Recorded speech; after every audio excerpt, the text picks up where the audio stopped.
We are live. Although it doesn't say we're live there yet. Not yet. It's slow. Catching up. There we go. Oh, I better mute it. Not yet. It's slow. Catching up. Technical difficulties. Two screens on at the same time. Oh.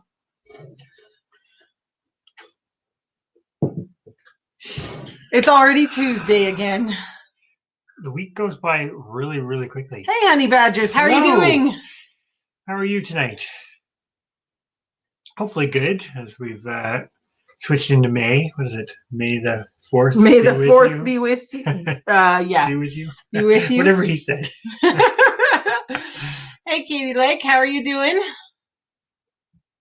Guess I should call you Lois. We hope you guys are all very good tonight. I'm writing notes. Hopefully the weather's starting to feel kind of spring-like for everybody. Hey, CJM. Hello, thanks for coming in, and we are glad that you are enjoying the videos. We try to find that like nice, happy balance between slightly informative, slightly story, and just all around, hopefully, goodness. Mix in with what we're just up to. Yeah. Which is usually a lot. In case anybody hasn't guessed, we're usually doing a lot of different things. Yeah. It's really hard, like when we started our channel, to figure out exactly what avenue to go down. I mean, we still do watch, but not as much anymore. But we watched a lot of the big channels. Like you had Art and Bree, which was completely really story, with a little bit of informative in there. And then, you had other ones that were more like Living Traditions, which was a lot more informative. And it was just kind of trying to figure out what was the best avenue for us. And I think we've just kind of fallen into this spot of just showing people what we do. Yep. Yeah. That's I suppose we're beginning of May, but there's still that chance of snow. Yeah. Well, we had got some. Yeah, because my parents are still in Manitoba, so I was talking to them on Sunday, and they said it was supposed to cool off, but they hadn't had the snow, and we'd had snow twice last week. So definitely, usually the stuff that you guys are getting comes our way, so maybe we sent it the other way. Doesn't usually happen. Doesn't usually happen, but usually it's like I talk to my parents, and 4 or 5 days later we get that whatever they were getting, we get it. So that's I don't know. We just kind of explain it the way we would do it. It's like that. It's like the seed stuff and that. It's unfortunately there is some sort of technical information there, but at the same time, it's trying to make it accessible. Hello, thanks for coming in. Yeah, that's sort of the up and down that we were seeing too, and then it's just kind of now we've just gotten into low, and it's just staying low. I mean, we get 11, 12 during the day, and then we're sort of sitting around 5 at night. It's kind of it's not bad though. Like I don't know. This spring seems different. This is like we were talking about this in relation to.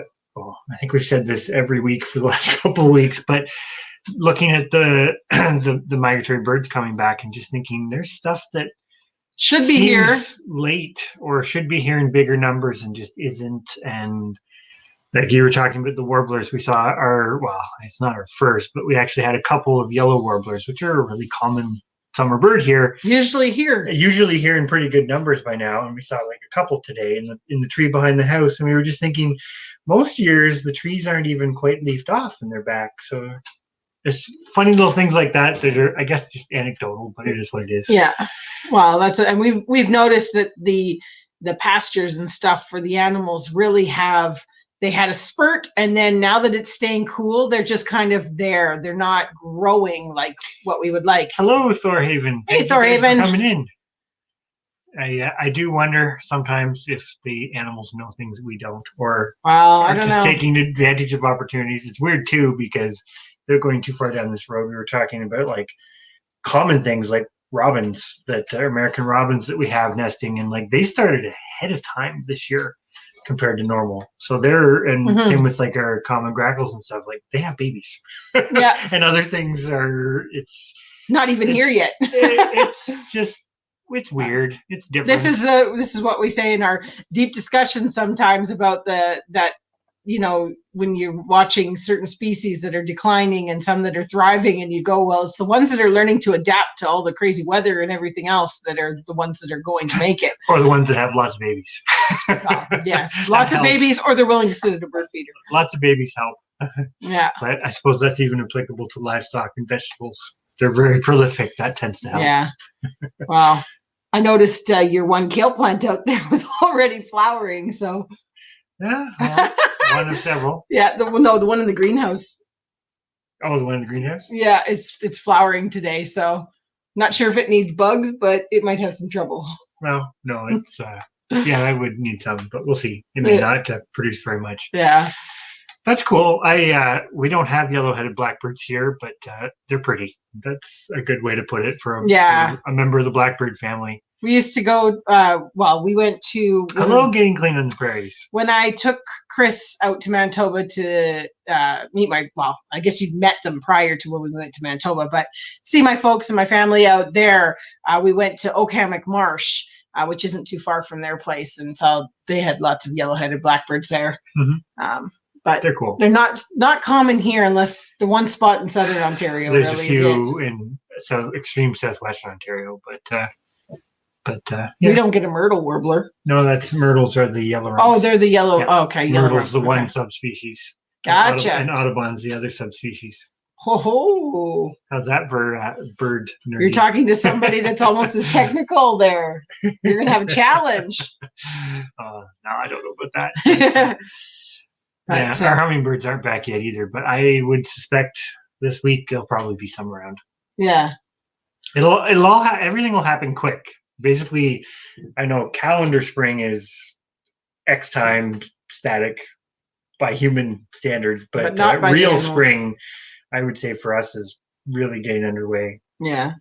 So I just saw she said about no hummingbirds yet. We actually were out there today and said we should really put our hummingbird feeders out because I bet you there's going to be some coming through soon. And there's not. We've had our first, because sometimes by now we have apple trees and stuff that have blossomed, and this year none of the apples have blossomed. They're just starting to get to the point where they have a few that haven't opened yet. Mm-hmm. But the wild pin cherries, the Saskatoons that we planted, they've all started to flower. So hopefully they know something we don't. And the cold is over. I don't know. Hitch-a-chick. You made it. How are you doing? On the road all day. Yikes. Oh, Ohio and back. Hopefully, that's a bit of a... wasn't too bad of a drive.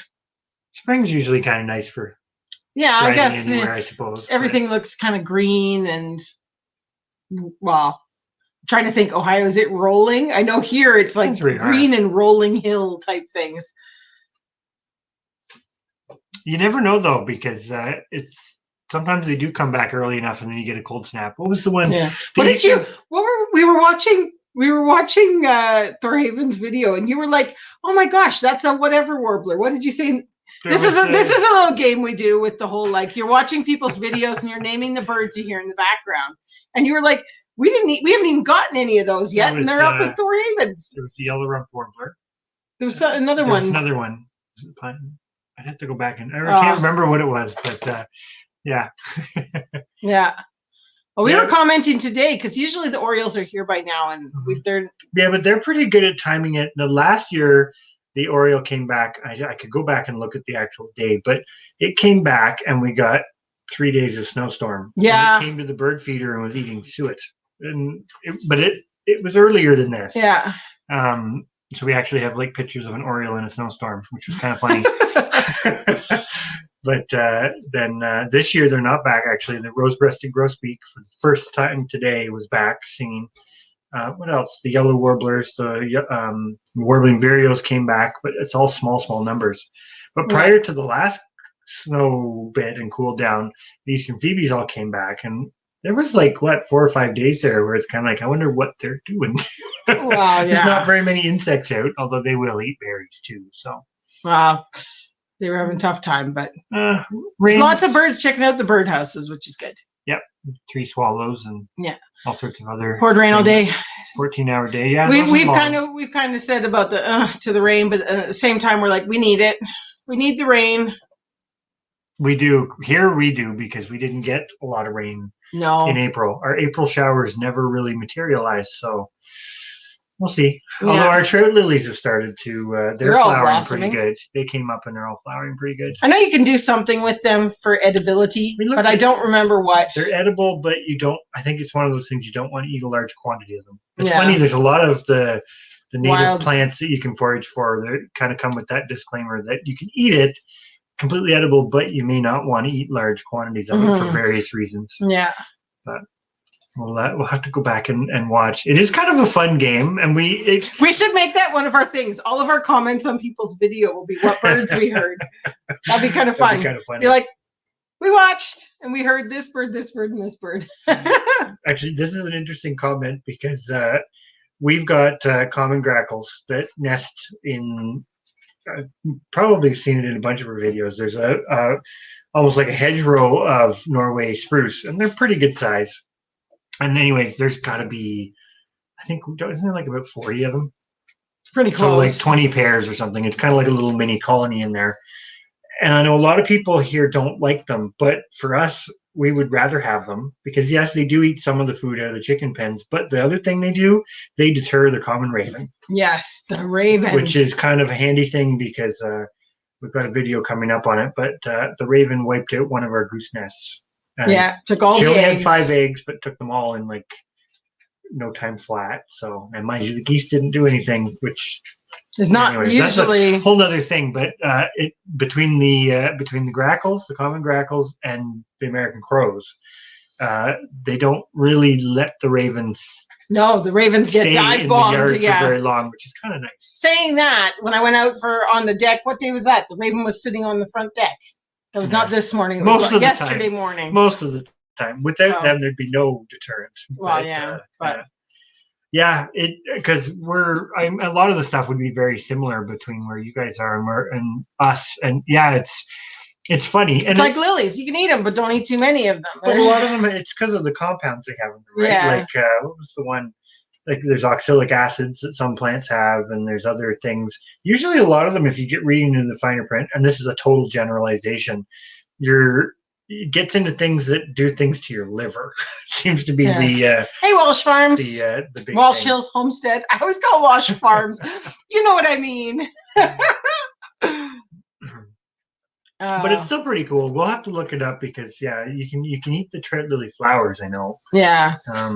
But it's all the other thing about a lot of the wild stuff too is that's where the foraging is good. But you really in a lot of them you shouldn't harvest all that many because if you harvest too many, it ends up you wipe them out. Yeah. Because they don't. It's like the ramps or the wild leeks, right? They're great, but they're so slow growing that if you harvest, I think once you have a big patch. I'm trying to quote things that I don't quite remember, but I think it's like if you harvest more than 10 or 15% in a given year, you basically are going to dwindle that down and it won't come back fast enough unless you stop. But, unless it's mint.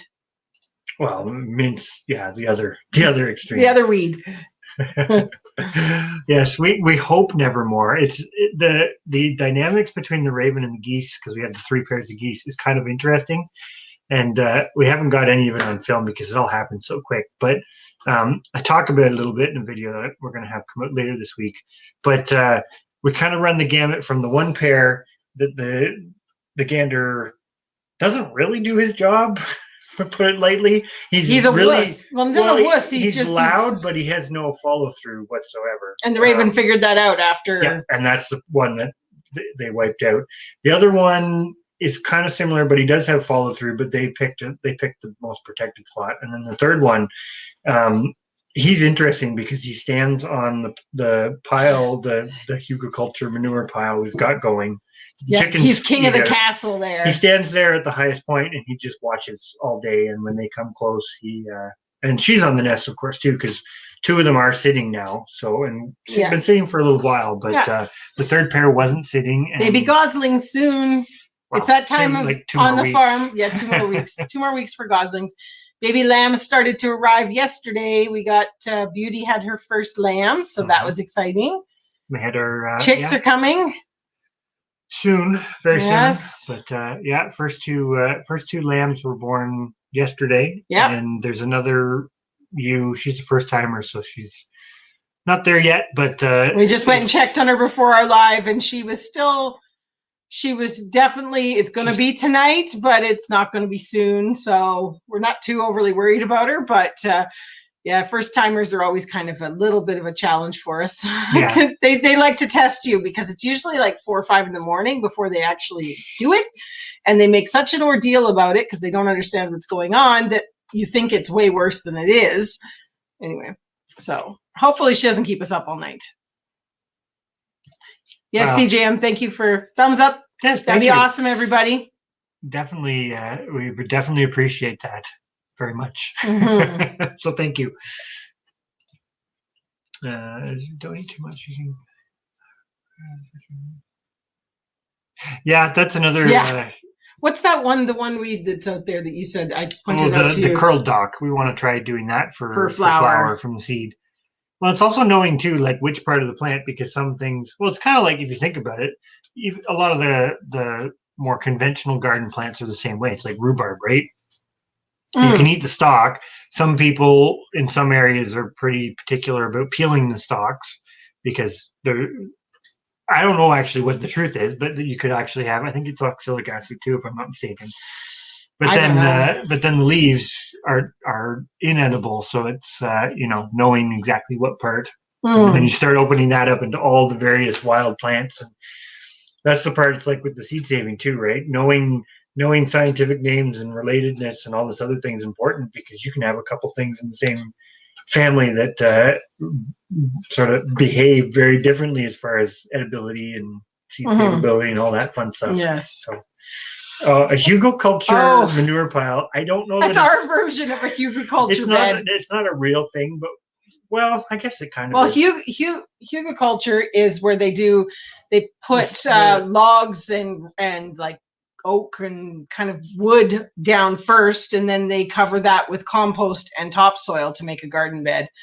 And we clean out the stalls in the wintertime and we pile it on top of that, and we have 2 big ones that we've kind of been going with the last 2 years. Basically we've been cutting brush and things like that, and we just make huge brush piles and all the scrap wood that we wouldn't burn. And the chickens basically love it all summer because they just get in there and like dig in it. And we actually took a couple weeks ago. We took some out of one of the beds. We actually dug some of the stuff out and put it into our raised beds because we needed some soil. It was pretty nice. Yeah. So it's kind of like a modified. Hey, Bettina. Hello.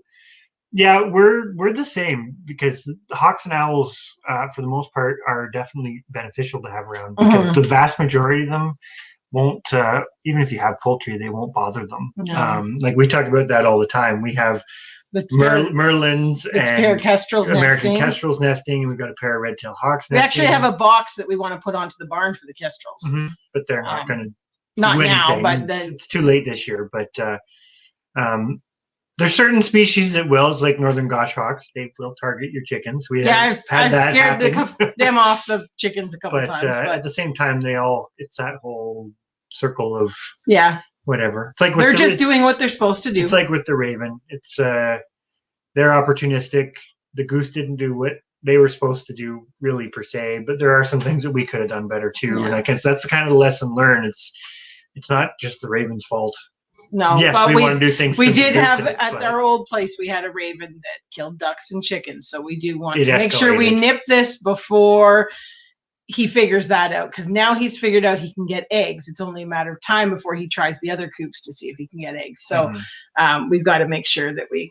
And hawks and owls are far easier to outsmart than a raven. We'll just leave it at that. That's too bad, Hitch a Chick. Hopefully, was it just that something happened with the incubator, or we say this all the time? We don't have a lot of luck with incubators. No, we used to have 2 incubators. We got rid of them. Yeah, we find it more reliable to use the hens for us. Yeah. And we actually have 7 sitting right now. So yeah. Speaking of, if Walsh Hills is still in here, how did you do with yours? I know last week I think you said you had 6 and you thought maybe one more. But anyway, just curious. Yeah, it's one of those things. You can definitely try again. You're not out of time, that's for sure. Mhm. Heck, we had them born in November last year. Not Yeah. planned, but it still works. Uh-oh, I'm getting behind again. It's all right. Today, oh, exciting. Oh, that is exciting. Let's go with the hatch. Yeah. Ah, It's that time of year. I love it. it is. Hatching time and babies and little ones. It's the time when everything's growing. Yeah. Literally everything. Exactly. Walsh Hills. This. Oh, see there. He was in here. I just hadn't gotten that far down the chat to know that he was still here. They were still We've here. got a pair of great horned owls they're not frequently here, but we're within their large territory. Mhm. But They come by every now and then. the nice part about great horned owls is as long as you lock your poultry up at night and the owl can't walk into the coop, because they will do that, you pretty much thwarted them. Yeah. Yeah, because they don't really hunt They're during the not day. that tenacious. Yeah. But they can, but they don't very often. No. Don't like hawks.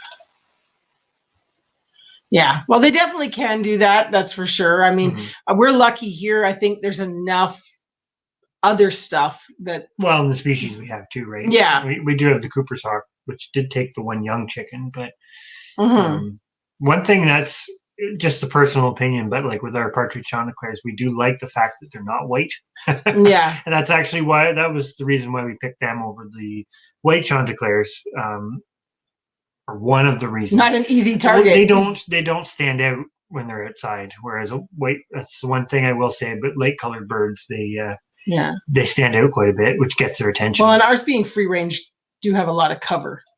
Yeah, that's true too. They can run and hide, but even a white bird is a bigger target. Yeah, but than a dark bird, which of course is converse to sort of conventional wisdom for raising birds, because it's always talk of the white birds are better because you get a cleaner carcass, etc. I would say after all the birds that we've processed, if you do a good job of cleaning them, it doesn't really make a difference. No, well, maybe on an industrial scale, but on a small scale, it doesn't really seem to. But great gray owl, it's one of my favorite owls. Yeah, we don't get them where we are very often, but there was that one year. There was we get eruption years where they come down, but. Yeah, usually we're a little too far south. There is a few breed in the Ottawa area, but they're not abundant by any means. No. Once you get to like Algonquin Park, then they start to become more, still not common, but you see them more. That is great that the 6 are doing well. And I think you'll enjoy them. We like them. Yes, we're keeping our fingers crossed. Our nursery is got 7 birds sitting in it. We're hoping to get an 8th, one more of our line. We're hoping to get one more hen to sit, but we'll see if that happens or not. If not the end of the world. I think this is probably one of our best years for the birds actually doing really well at what they're supposed to do, which is awesome. Gone at the same time. Which is nice. Oh, that's too bad. That's I mean, you run the risk whether you're using broody hens or whether you're using incubators of things not working, because hens can decide halfway through they don't want to do it, or all sorts of other things. But it sucks. That's the age-old adage: when technology works, it's fantastic, and when it doesn't, it's not. Yeah, no, that's just it. So. Yeah, that's another benefit definitely to great horned owls, is they have absolutely no problem with eating skunks. They're like it's odd, to my knowledge, the big predators of skunks are great horned owls and raccoons. Really? Raccoons eat a lot of baby skunks. Oh, that makes sense. Okay. They just grab them, and I guess they're not as worried about it. But whereas most other things don't bother them for obvious reasons. Speaking of raccoons, Chris saw some big raccoon tracks not too far from the chicken coops. Was that yesterday or the day before yesterday? In behind the barn. We're definitely watching for that, because this is the time of year when raccoons have a tendency to move in. Isn't this the time of year that she had the mom? No, that was later. Was it a little bit later last year? Later. So yeah, we don't want raccoons. We don't. It just ends up being that feeling you can't slip up. Really? Well, and that's, I think, the other part too, like on this discussion with the poultry and predators and whatnot, it's just being aware of what you have around. Like what we were saying with the goshawk, that was when that happened, and it would have been cool to get on film, but it happened way too quick. We were not expecting it. That was a young bird. It was grab the camera or go chase the bird. Wow. That was a young bird right at dusk. That was in the wintertime, so that was kind of like a transient. We don't have any pairs that we're aware of that nest anywhere near us of that species. So that was kind of one of those total fluke things. But it's like with the other species, right? Like we have the pair of red-tailed hawks, we have the kestrels, we have all the other birds that we kind of are aware of what they are. Same with the animals, you know, looking for the signs of the raccoons and the skunks and stuff moving in. Just if you know what you're looking for, you're seldom surprised, I suppose. Well, if you're looking for the signs, you can somewhat prep for them. It's like, okay, you know, it gives you that extra incentive to make sure you got the chickens locked up right at dark, not waiting until 10 o'clock at night because you're doing something else or whatever. We have them all locked up. So yes, all chickens are locked up. And yeah, I agree with you a little bit there, Thorhaven, because again, this is just personal opinion. Oh, but Chris hears a raccoon fight and his blood starts to boil. Well, they're just. It's not that there's anything wrong with them, but in some areas they're so subsidized by available other food sources that you end up with kind of a natural proportion of them, for lack of a better way to put it. And then there's such generalists, and they eat everything, and they get into everything. That well, the worst bit is they're like, if they get into your coop or something like that, it's not like they destroy everything, they kill everything, but they don't actually eat it often. And it's just... and they're the only predator that we find generally that has no problem hurting itself to get at whatever it is. Foxes, coyotes, even skunks and birds of prey and all that sort of stuff, they kind of have that early warning, wait a minute, think about it, am I going to end up damaged, whatever. But raccoons don't seem to have that self-preservation. No. Which is surprising because they are relatively good problem solvers, but yeah. Well, that's cool on the pileated woodpecker. We actually we were standing on the deck watching the one sheep where she sort of started to give the signs that she was going to start the process of lambing. We noticed there's a pair of northern flickers nesting literally, like 20 feet from the house. Yeah, they were excavating the hole in the Manitoba maple tree, which is kind of cool. That'll be a neat well, last year, the pileated woodpecker was on the tree behind the woodshed. They didn't not nested there, but every day it was there. I don't know if it was a he or she. Every day working on the base of that tree. I was like, God, he's going to go right through it, but he's not back this year, so he must have got whatever bug he was after. Hello, Cruzy. That's the thing about woodpeckers. It's usually if they're there, there's some other. There's a reason they're a symptom of a bigger issue. Yeah. But that's Chris definitely in capital letters for sure. Well, years ago we had some issues at an old place I lived at, and I'm a big proponent of if something's not causing a problem, leave it be.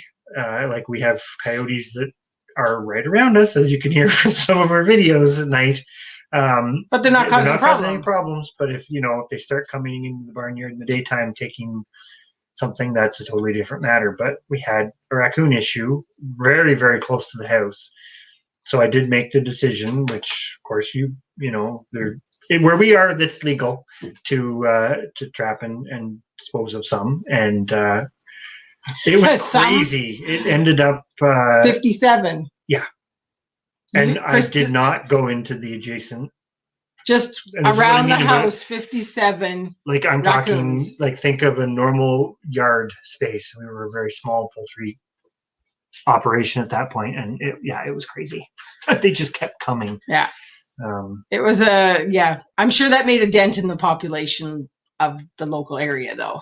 Yeah. I'm not really looking forward to this. I said that's the first thing I said. I'm not sure if I'm talking to Jason, Danielle, both, but that was the first thing I said was that's going to be my alarm clock. every The flickers. stinking morning is Yeah. those flickers right That's all. outside our bedroom. That's all right. They're good to have around. Oh, they're Pretty good. much. But yeah, but you seem to be able to sleep through everything. It's like in the morning, all the cardinals. It's lovely, but it's like it's 5:30. Come on. They're up early. Yeah. So then I'm up early.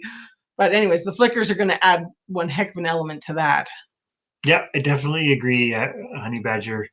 The raccoons don't really care. It's which I suppose from their perspective, from a survival point of view, that is their adaptability. They just go wherever. Yeah. But yeah, definitely, I agree. Guten Yarding, they're our least favorite big pest too. But oh yeah, and they can as soon they know they're in there as soon as that corn ripens. Like if you don't got an electric fence around that, they're in there. Sometimes even if you do. Yeah, and they don't even eat it. They don't even. Well, yeah. we even actually, it's funny because even where we used to live. Hey, Caitlin's family farmstead. We actually had, I think we may have told this story before. In the part of the property we had across the road where the horses were, there was apple trees. And one year there was very few apples on any of the trees in the area, but we had 1 or 2 trees that were loaded. We actually had bears. Yes, come into the pasture, and we were in an area that you wouldn't necessarily think it. Well, there was like where we 4 are houses and the first night Hey, Indiana backyard gardener. We thought that the raccoons had been in the tree, but then we were looking at hey, it, and there was branches kind of broke down. We're like, the raccoons must have had a real heyday, or whatever. Yes. And then the next night there was more, and then I just clued in. I'm like, wait a minute, that's because bears will do that. They'll flatten things down to give themselves a platform. And then our neighbors had said about the horses running around kind of crazy that night. And then a couple months later, I found it must have been a mom with cubs. And this was like right in around where we had the goats and everything. All the bear did was come in and eat apples. Yeah, it didn't cause trouble. Didn't cause any trouble, but she had cubs with her because I found under the apple tree, I found like one of the cubs' baby teeth. Oh. So I was like, that was pretty cool. Pretty cool, but pretty crazy at the same time. But it just puts it into perspective of like the damage that raccoons can do versus a black bear. Yeah. But yeah. No, we've got quite a few coyotes here. We do, and it's eerie, but still kind of neat because it's like every night you go back to do the horses or whatever, and you know they're just in the rocks, just past the pasture, and they're howling away. But it's one of those things. The other farmers that are directly around us don't bother them. Like in some areas, there's and where we used to live, like they just annihilated. There was almost every month you would see the coyote hunters out, and it was kind of like one of those, but they're not even causing any problems. And these people, anyway, it is what it is. People do that. That's fine. We just are not big fans of that if the animal's not causing an issue. Yeah. But birds at sunrise, love, hate. Yeah. Actually, I have to admit the crows are the worst. When the crows have babies, or ravens, when they have babies and they're close by, those are way louder than because they talk nonstop. But fortunately, the crows don't nest directly around us. There's a couple of our neighbors have some really big white pine trees, like huge white pine trees. Yeah, and they're nested there. So they're just far enough away. We're kind of like in the middle of a triangle of a crow. It's not a crow rookery, but there's a couple nests. They must be family because they all seem to get along. So when the raven comes over our farmyard, they kind of come from all directions. It's kind of funny. Yeah, and dive bomb. It's very entertaining to watch. But hopefully it wasn't too long of a day. Yeah, it's definitely nice to be hopefully, home. Yeah. It's always nice to get home after one of those days. And now you're here with us. So I hope that's all right. Thank you so much. Good night, Guten Yarding. Thank you very much for stopping in. We always appreciate it, and we do apologize that we haven't been watching. We are so behind. Videos, we're trying. We're so behind on videos. Oh my gosh. I know, and I'm sure everybody is feeling this with the whole thing. And I know I said it last week, but I will say it again. Believe me, we understand. When it comes to watching stuff, it's really hard to stay on top of it once garden season and everything else happens. So, yes. Hello, Garden State Gardener. Yes. Hi. How are you doing? Oh. Yeah, it'll eventually quiet down in like October? Exactly. That's how it usually goes. Well, this is the thing, right? For us, it's like, and I know everybody's on a little different schedule, but for us, it's like beginning of May. We should be getting some things outside plant-wise. We have birds coming, sheep coming. There's a whole lot of stuff that's going to happen in the next month and a half, relatively quickly. And then there's usually a bit of a quiet period before as things grow. You have to get all the plants in a very condensed period of time, and makes it fun. Mm-hmm. I'm going back up because MB said that they had a bobcat in the area. Now, I know that's bad, but at the same time, it's cool. Yeah, it's like when we used to get cougars or puma, whatever, mountain lion, whatever. I think they're the same thing, and they're just all called whatever. But yeah, in Manitoba, they would always, somebody had a cougar sighting, and it was like, oh, cool. They never come to our place. we do have bobcats around here, but they're really, really quite sporadic. Yeah. I've only in my whole life ever seen 2, and I have a friend who his grandfather is a trapper, a licensed trapper, and he's only ever caught 1. Yeah. Not that you're targeting those, but so there's not that many here. They're pretty hit and miss, but it would be cool to see more. I can't remember. There was a couple. We had quite the discussion last week about the onion sets and stuff, and I don't remember who all was interested in it. But that's cool, a place in BC, because that would be another thing to check out. I know you had found the one, and we checked. I can't remember the name of it right now. We have it written down, Crucy, but we checked them out. The one just in thingy, yeah. Sorry, not too far behind. No. Thorhaven there with it's a struggle to even get to lives. To be honest, we were talking about that right now, and that's sort of our thing. Is basically we're kind of, because lives are usually later at night, and we can get to a couple. I mean, it's one of those, we're kind of bouncing around saying hi to people on lives and hoping we get the information, because it's just to try and watch everybody has been so difficult. But we try and we try and do it somebody different every night, at least watch 1 or 2 videos from a few different people and get to everybody, so we at least have got something. But the other thing that's really nice too is we've kind of gotten into a bit of a habit of just leaving somebody's playlist playing before we go to sleep. It's still supportive. It is still supportive, even if we're not commenting and everything. It's still playing. It's still views. And if those people, and if those people have commercials, it's still payment. Hello, Urban Girl. Yes. Hi. How are you doing tonight? Yeah, that wouldn't be fun to. It's like I once did a really. West Coast. Oh, sorry, I'm jumping ahead. Sorry. No, you're jumping ahead? No, that's okay.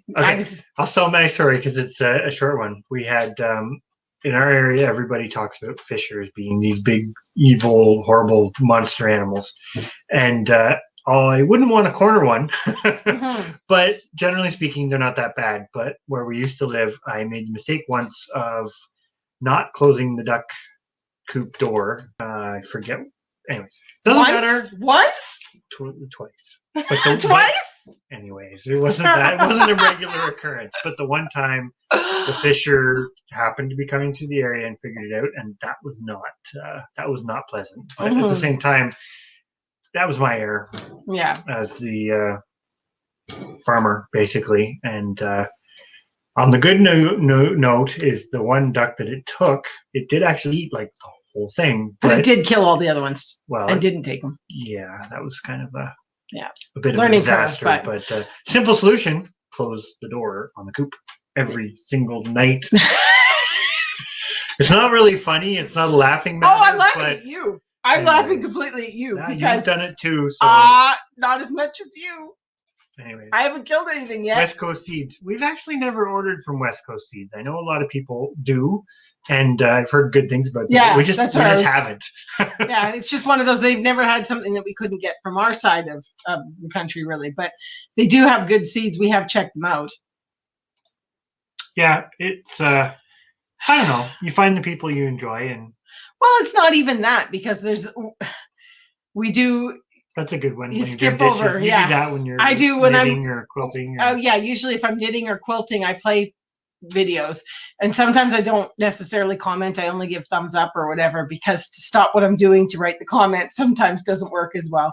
But it's like doing dishes and you got wet hands, and I'm not gonna, but it is a case of everybody has it. It happens. I mean, we're getting to that time of year where people are busy getting stuff ready and But doing just things. think of all the videos we'll have to watch in the winter. Who needs TV? Well, this is it. That's why we got rid of it. Netflix, Disney, all those, because all we're doing is watching YouTube. So every spare moment that we have, if the TV's on, we're on somebody's channel. I think Bettina's got an excellent point. That's something we've I know we don't always do it. Sometimes they're shorter, sometimes they're a little longer, but like we've been trying to really keep conscious of around 10 minutes, because that's just what we've found is like 10 minutes. You can squeeze it in somewhere, especially if you use the wonderful speed up tool. Well, sometimes it depends. As long as they're some people most people normal you sped can up, some people don't. Okay, we sound like chipmunks, but we've sped up our own videos just to proof, and you can watch them at the 1.75 and you get the gist of it. It sounds bad. It does sound bad, but when you're pressed for time, you want to, you see something you want to watch and you've only got 5 minutes and it's 10 minutes. It works great. Yeah, that would be kind of an interesting idea to just play everybody's latest videos rather than have to scroll through them all. Yeah. Kind of a neat idea. Yeah, that's the one thing that we're finding now that we're subscribed to quite a few channels is I'm always like missing stuff because there's so much. Sometimes I will say this, and I'm actually going to say this in here too, because I was talking to somebody that's subscribed to us and who I happen to know outside of YouTube as well, and she was mentioning that she's been commenting on our videos, and we hadn't commented nothing's back. Come up. So, but I was going to say that about videos too, because I know it does this. This is just a thought. It's not a rant. It's not. It is what it is. But I've noticed sometimes I don't think we see everybody's videos because we'll go back and go, oh, so and so has this, or oh, so and so has that. Or we haven't seen a video from someone in a while, and then the feed. And we've also even checked to see if we're still subscribed, because I know that happens too.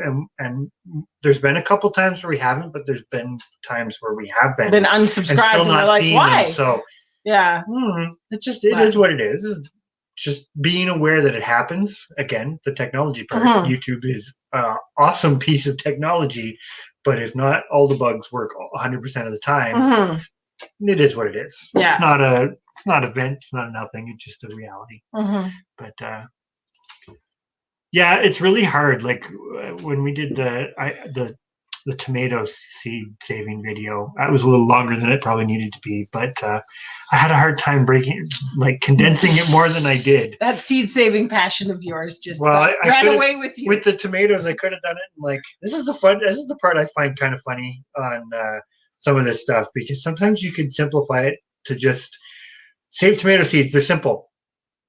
That's it. You say this all the time. People want the short and sweet answer. Well, but yet you still need to, because I find this in my normal job is everybody.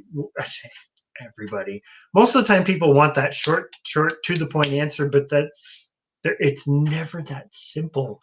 Well, you give that answer, and then there's the like a kid. There's the why. Why? Yeah, that one happens a lot. But yeah, we'll have to try. We'll have to look into West Coast for next year, I think. Well, it's always good to try different ones because you never know. I mean, and I love hearing other people's thoughts on different recommendations and stuff too. What they bought from there that they really liked, or if they found. I love when people say they found something unique that they weren't able to. Our search was for the snake gourd.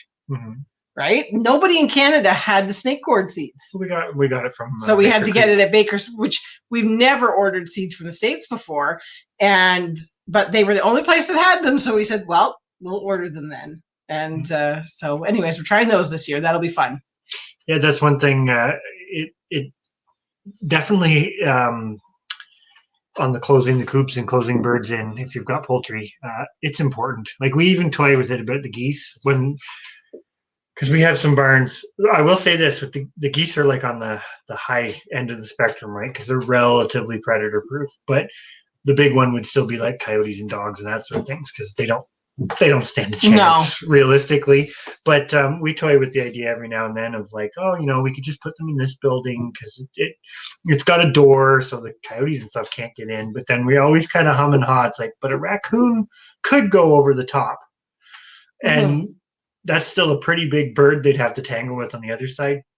But But that a big bird's enough also raccoon, contained in this yeah, confined where it can't space get where away. it can't escape. So, yeah. That's good to know that they are a good one to order from. Sorry, we're bouncing around because that's just what we do. Yeah.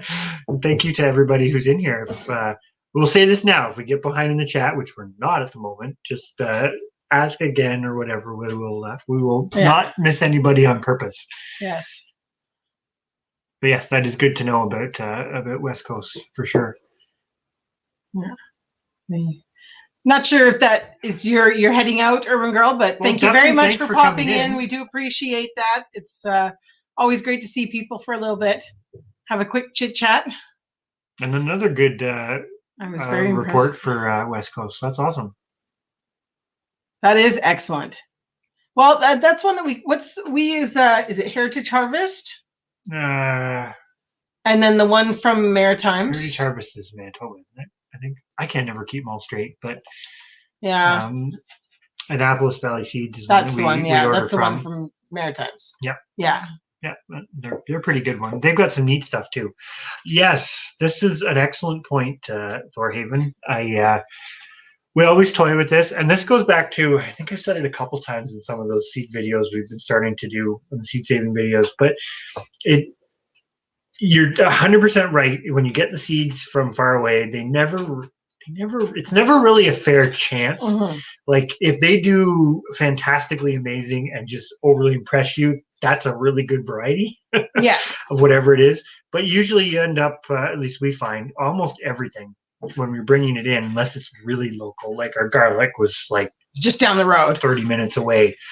It's doing fantastic, but it's only 30 minutes away. But anything we bring in, there's usually like an acclimation period. And when you're saving the seeds, it's a couple of years before they really start to do well, which of course in a tomato, like 2 years is nothing, right? But the third year, it's like your Scotia tomatoes, you're just overrun.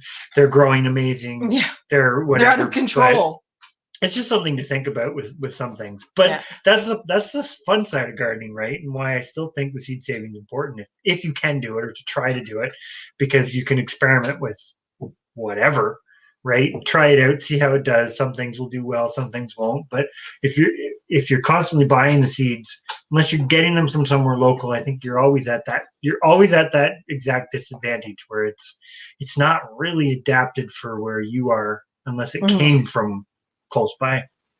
Well, this year we're doing a bit of an experiment with our watermelons because we have, between the seed exchange that we did, the Canadian Seed Exchange, and a whole bunch of other watermelon seeds that we'd managed to get from, friends and things like that to try.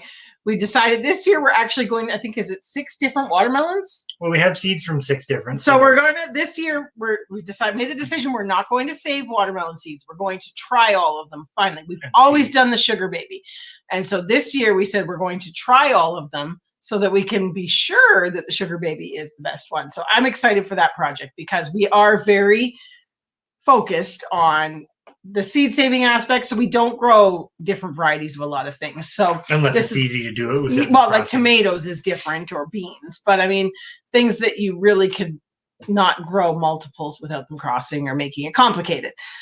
So this year we're trying a whole bunch of different watermelons, so I'm excited for that. We'll probably do a video on all the different kinds. It'll be a fun experiment. Yeah, for something different anyways. Yeah, but I don't know if we've definitely ordered from Vestie's before.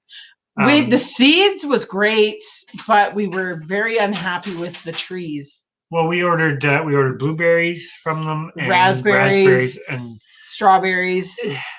The raspberries all survived. Else too. But they weren't. They didn't come in. No, there wasn't that much. Anyway, they all survived on arrival, but some of them we weren't super. Just not fantastic, yeah. But we still have, I think, 3 of the blueberries. We lost one. Speaking of raspberries, our raspberries. Our 150 raspberries arrive on Friday. Kohlrabi raspberries. We decided to this go weekend's weather had better cooperate for planting those. Yes, because we still have to build the garden bed. How's that for leaving it till last minute? We ordered them last year, and we have a vague idea of what we're doing. So hopefully this will be more successful than our blueberries and not take 2 years to plant all the raspberries. We're not even done the blueberries yet. I know. We could leave it for the 2 raspberries years. are going to get planted before the blueberries. Possibly, but the blueberries are happy in their buckets too. That's the weird part. Yeah. Well, Watch, relatively now we'll speaking. kill them because we actually planted them. I don't think so. I think they'll be fine. Yeah. But no, Vessies is good definitely on the seed front and on some of the stuff. And from what I understand, now we had a lot of stuff that didn't make it that we'd ordered from the fruit stuff, and we didn't go back to them with thingy to get a refund or anything. But from what I understand, they were really good at replacing stuff, because a friend of ours had the same situation, same year, and they replaced everything with no questions asked. So, but I don't know if we've ever. I don't think I've ever ordered from William Dam. I've looked at their catalogs, but I've never actually ordered from them. These are all ones that I would try and see next year. I'm not going to think about it now. We've got enough. Yes. But yeah, we were impressed with Baker Creek. The seeds did take a while to get here, but then they're coming from the States, so we kind of expected that, so we did order them early. But there's another one. I'm skipping over you for a moment, Thor Haven. But TNT, yeah. That's another one. We've never. Have you ordered from them? I've looked into them, but I don't think we've ever actually ordered from them. So these are all good suggestions.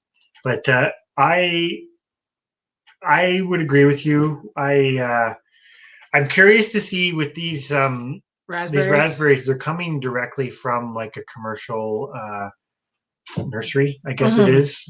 That's why we had to order 150 of them, because that's the smallest. That's the smallest order you could do. So I'm really hoping they're a little better, because they would be dealing in bigger bulk orders. We'll see. This is all to be seen. But I agree with you. Ordering trees online, I've done it multiple times, and our last one from Vessies, like I say, for the most part they survived. Wasn't super impressed with them, but they did survive.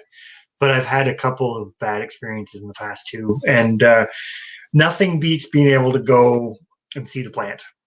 Oh yeah, I think. And to have it grown in your local area, like it may not be grown, but at least it's been looked after better. And yeah. Sometimes the seeds or the trees and stuff that are shipped to you aren't in the best of shape. No, well, and that's the thing. It's kind of like I can't stand going to Home Depot right now, where you can't go in and pick your own pieces of lumber. Oh God, that drives me crazy, because I can't stand not being able to. Hence why we haven't picked up any lumber. Know. Well, and the pricing doesn't help either. But like we're picky, because most people are just like, oh, they just want a 2x4 or a 2x6, whatever. But then it's like, no, we want it for fence, so I want it straight. I don't want it warped. I don't want it. Anyways, that's my vent about that. A lumber vent. Hi, Going Green Mom. Hello, Going Green Mom. You're never late. No, we just keep chit-chatting, and it's all good. Besides, we're not even an hour in yet. So I guess I should say Megan. Yes. Yeah, but judging from how these things usually go.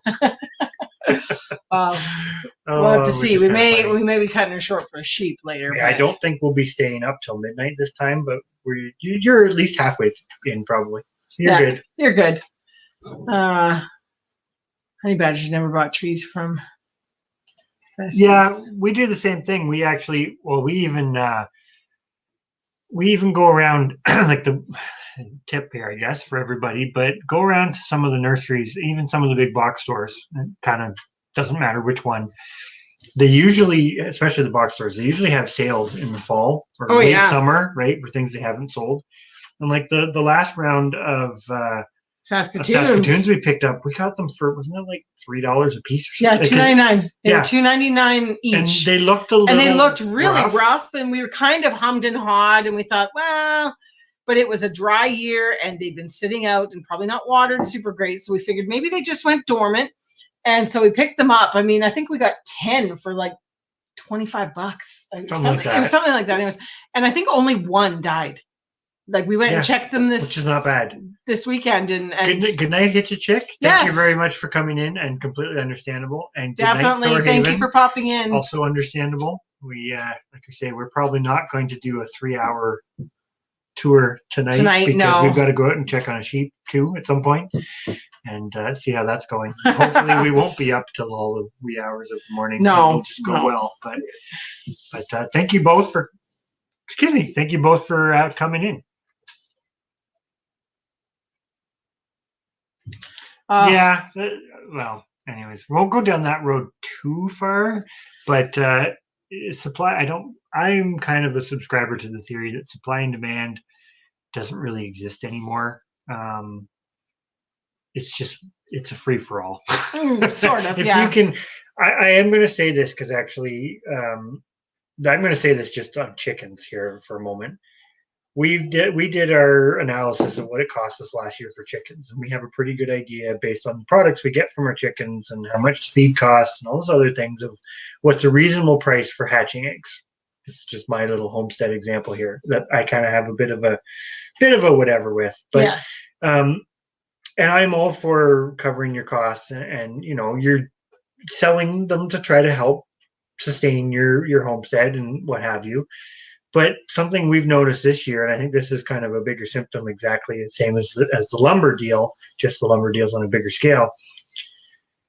The price that people are asking for hatching eggs, and hatching eggs don't come with much of a guarantee that you're even going to end up with anything at the end. So I will just come out and say we've been selling our partridge Chanticleer hatching eggs for $25 a dozen, which is up about $5 from what we have been. We had been selling them for $20 for ages, basically.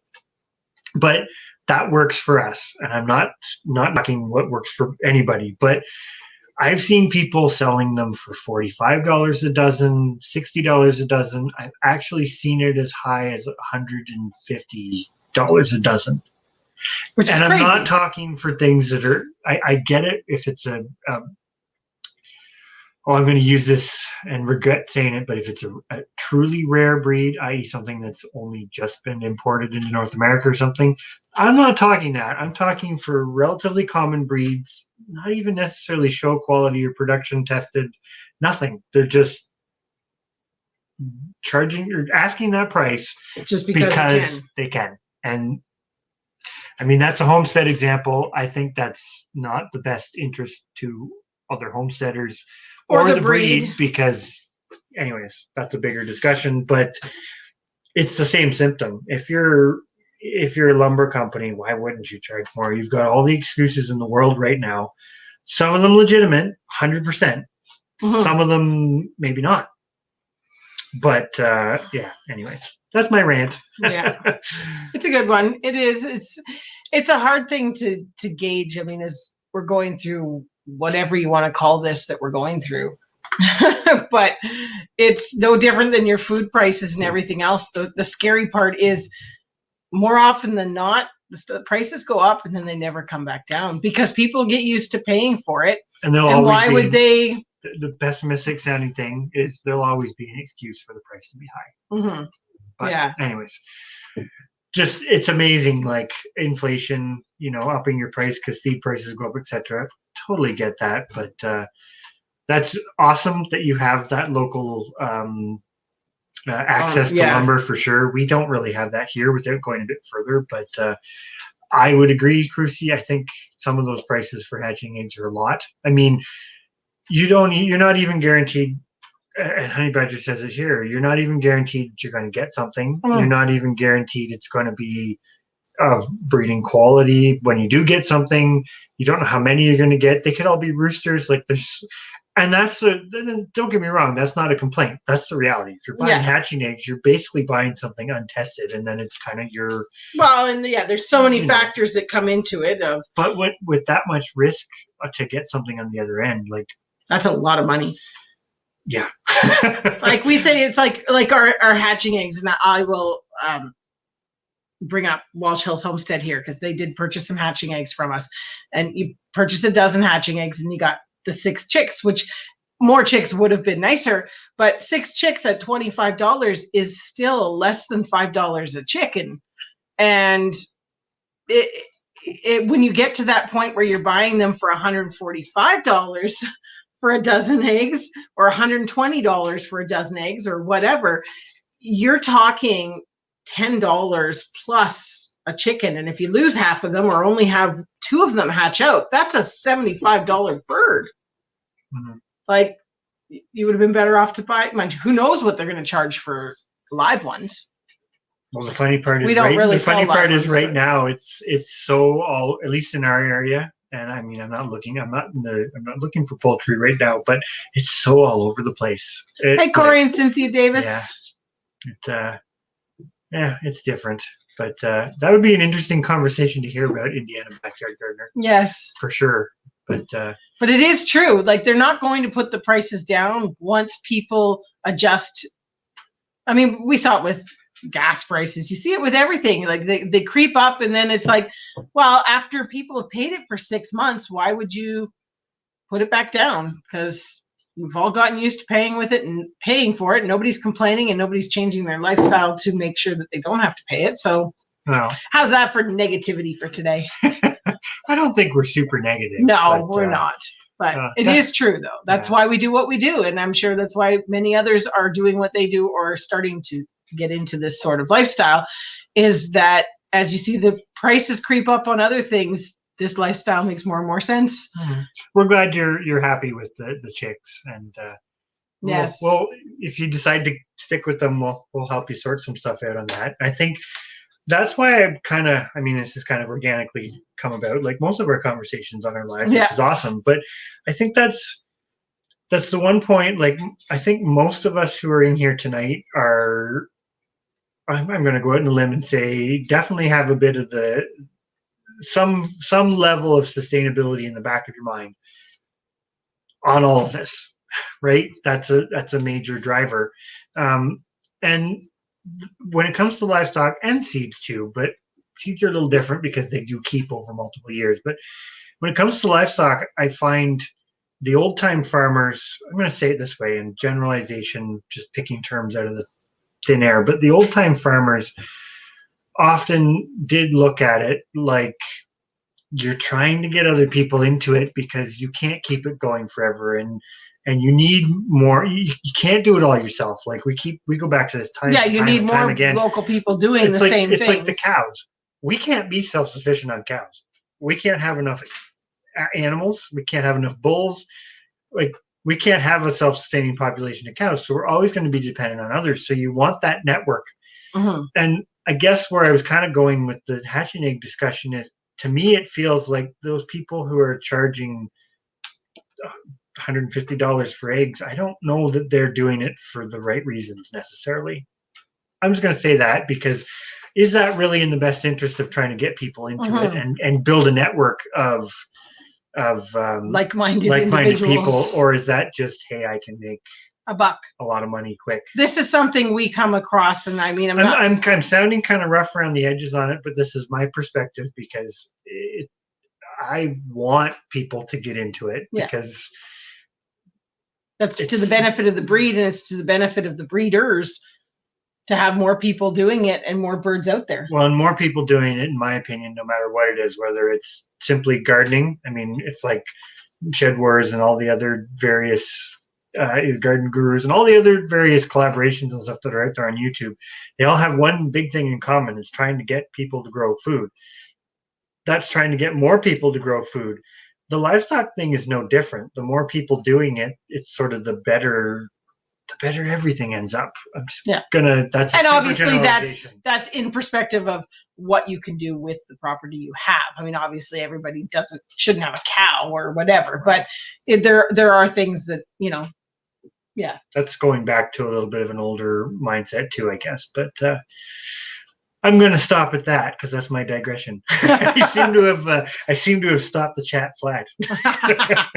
But are your dandelions done completely? Because they might be, because you'd be a bit ahead of us. Yeah. Because ours, we struggled to find enough to make that double batch. I mean, we pretty much stripped the yard of anything that was open and puffy.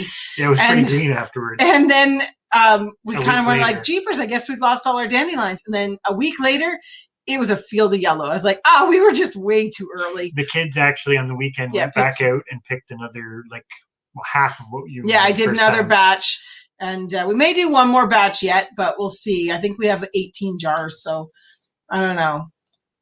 Yeah, but it's kind of nice, right? It was interesting, actually. Sorry, going back to the dandelion jelly, I didn't realize, but when I looked it up, I can't remember. It was when we were doing our SEO stuff for YouTube for that video. I didn't realize it was called Poor Man's Honey. Makes sense, because the one does taste very much like honey. But then, variety. But yeah, we definitely like it here. That's for sure.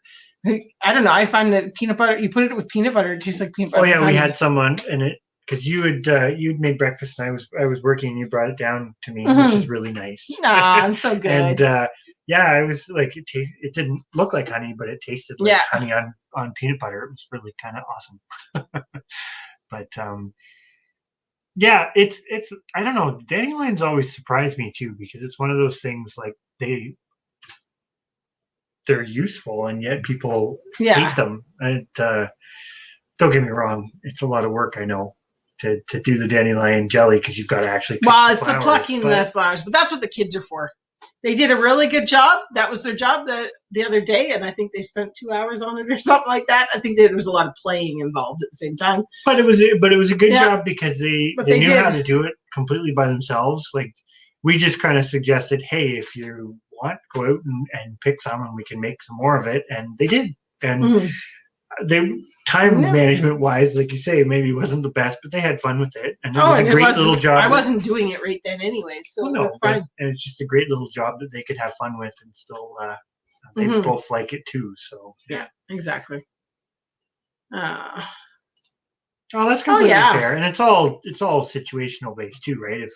If having livestock of any kind is not going to work for you, like Well, and the other thing with definitely- livestock, it's really hard. Like, I mean, okay, you're at home right now for work, but I mean, if it was a case you're both working and things like that, you couldn't do it. depending on what it is, Yeah, well, I mean, like some things are not so bad, but I mean, even in the wintertime, it's really hard because it's dark so early and you've got to do stuff, you know. If you have livestock, you're doing it 365 days a year. Yeah, so it's definitely hard that way. But no matter how big or small they are. yeah, exactly. On that note, we're a good night, Katy Lake Farm. Yes, have a good night. Thank you for coming in. And hello, Not So Remote Alaska. Yes. Thank you for coming in. She did dandelion jelly last year, first time. Still has a lot to learn. It's I don't know. You're the one that did all. I will admit, I did not help in any way, shape, or form. Really, I find dandelion jelly it's a nice one. I find it. Well, most jellies aren't too bad. They're kind of nice to have. But definitely, easy. I would suggest using the powdered pectin, not the. Well, my personal taste buds, anyways. The powdered pectin worked better for us than the liquid pectin. Although I think the liquid pectin tasted more like honey. But the liquid pectin was not.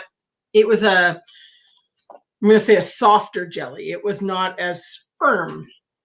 Yeah, it didn't set as nicely. It set fine. Like when you put it on a toast, it just kind of whooshes down. It was more the pectin one was firm.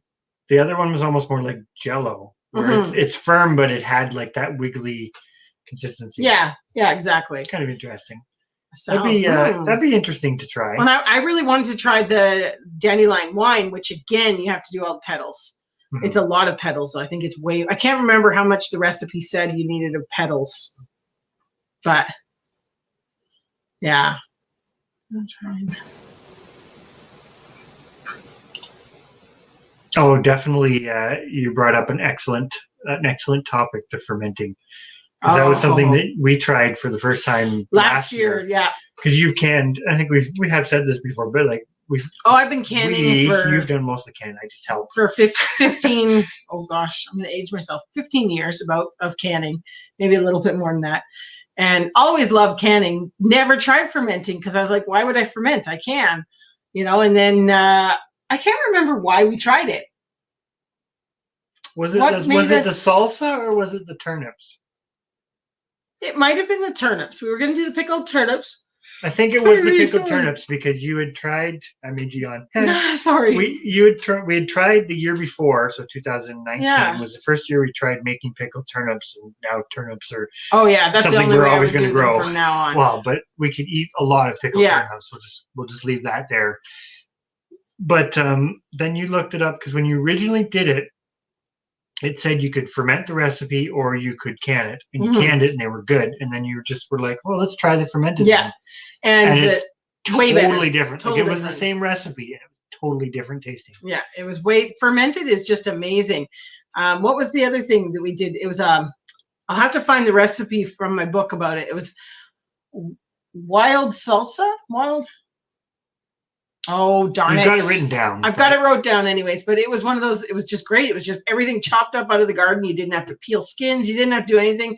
Threw it in the thing and left it alone. It was so good. It was good. I even liked it. And I'm not always You're not a salsa fan and you really liked it. Oh, and I did do sauerkraut. Turned out really awesome, but then did not keep. So I don't know if anybody else... Put that in perspective. It didn't keep as long as you would have liked it to, yes. but it kept for like... a couple months. No, it kept for like 5 months. No, I got that... because we... Yeah, I guess. Maybe it kept for like 5 months. 4 or 5 months. And I don't know if that's canned. normal. I'm not... I've always store-bought sauerkraut. Maybe somebody has the answer here. I'm not sure what the life expectancy is on freshly fermented sauerkraut, but I fermented it in October. We were still eating it. And when we were still eating it in February. Went kind of smelly, and I kind of got a little nervous about eating it in March. So, but we always go back to bees and go, it would be nice to have honey and stuff, and then we talk to some people that have them, and there's a really steep learning curve. And I think it would be great to have them, but for us right now, but then it's like I made bread. Yes, with not having other livestock, you actually might be in a really good position for it. Yeah, because you don't have those other things competing for your time. Yeah, but that's the thing, right? Eventually, you get to the point which kind of goes full circle to the other conversations tonight. You can't do everything, so you kind of have to pick your battles on what works for you. But I'm curious on we'll have to see if you do make so good for your skin. I'm assuming it's I guess look at the kids, they were covered with yellow stained skin. I don't know if you'd use that part, but maybe it's something to do with the milk inside the dandelion. We'll have to see if you do make it and then maybe try it. Yeah. That's something we've never really done much of, is like salves and stuff. No, I used to make soap, but that was it. We're going to do that again. Oils. Eventually, I'd like to do it again. It's just time.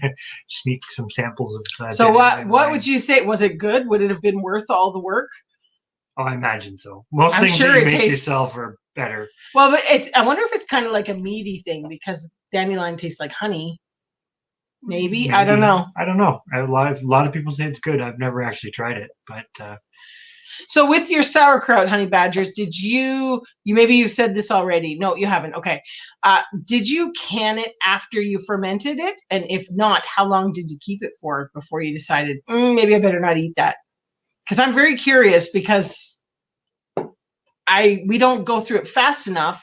I made 2 big jars, and we don't go through it fast enough to maybe it's just not something that I need to make, but it was really cool and we really enjoy it. It's just, it didn't seem to keep like the store-bought stuff does. And I know that's probably got stuff in it. I'm going to come back up in a second, but that's good. The salve's interesting. It'd be neat to try some of that stuff, because we never really have. We've been simplifying though. This is our prepper side. We've gone down the line with the soap. Oh yeah. We've kind of using one soap for everything. Yeah. Yeah. Do a shampoo body bar. Natural one, and we could eventually definitely make that ourselves. No, that's the plan. I'm gonna say for a moment, radishes have never been something we've grown well, and it's like one of those things everybody says it's so easy. We cannot grow radishes. They either don't grow, or they grow really, really small, or they get so, or they go to seed. Yeah, they just never seem to do well. It doesn't seem to matter when we plant them. I'm going to give it a try. We're trying again this year, because I'd like to find... I like the sound of what Caitlin's saying there with garlic with them. I think that would be good. But and we've tried some different kinds that other people have had success with, and they've never done well for us. And it's not lack of nutrients, because I know they're fairly heavy feeders, and they like to be kept moist. It just doesn't seem to matter. Yeah. Look at them. Oh, there you go. Keep it in buckets in the basement and weigh it to keep it under the brine. It should be good for months. Yeah. That could have been a problem with what you fermented. I probably should have done it because it wasn't weighted down either, right? When you brought it up and when you finally put it in the fridge, it wasn't weighted down. So Well, there wasn't enough liquid in it. No, that's true too. Like the wick. We probably did something wrong. We probably did something. We're lucky we're not dead. But when I fermented it, we bought those little, like, the fancy little tops that go inside your ring lids and it lets the air out. Well, the liquid bubbled out and so I had plates underneath them. And like I say, it was like by the time the ferment was over, there was no liquid left in it. So maybe I should have added something to it. But so when you say made with the moon, like a specific moon phase at a specific time, I'm curious on that because we I did not follow any rules like that, so No. that could have also been my issue. But I know we do something funny with moon phases for potatoes, and we may do a few early, but and it's actually seemed to work since we've started doing it. Because I remember as a kid, my parents used to have a lot of trouble with potato bugs. They would just like destroy everything. But potatoes being cold hardy, they went in earlier, right? And of course, they were ready a little bit earlier. But we've been doing the don't plant them out until the first full moon, until after the full moon in June, which kind of makes sense because you've delayed the cycle a little bit that the potato bugs don't get, or potato beetles don't get, Colorado potato beetles, whatever you want to call them, don't get established in the garden and then don't sort of start that whole cycle going. It seems to work. Now, I don't know whether it's just that it actually works or that we started in areas that didn't have the bugs and didn't have anybody else growing potatoes around us. It could be a bit of both, but make on the moon, it pulls the brine juices.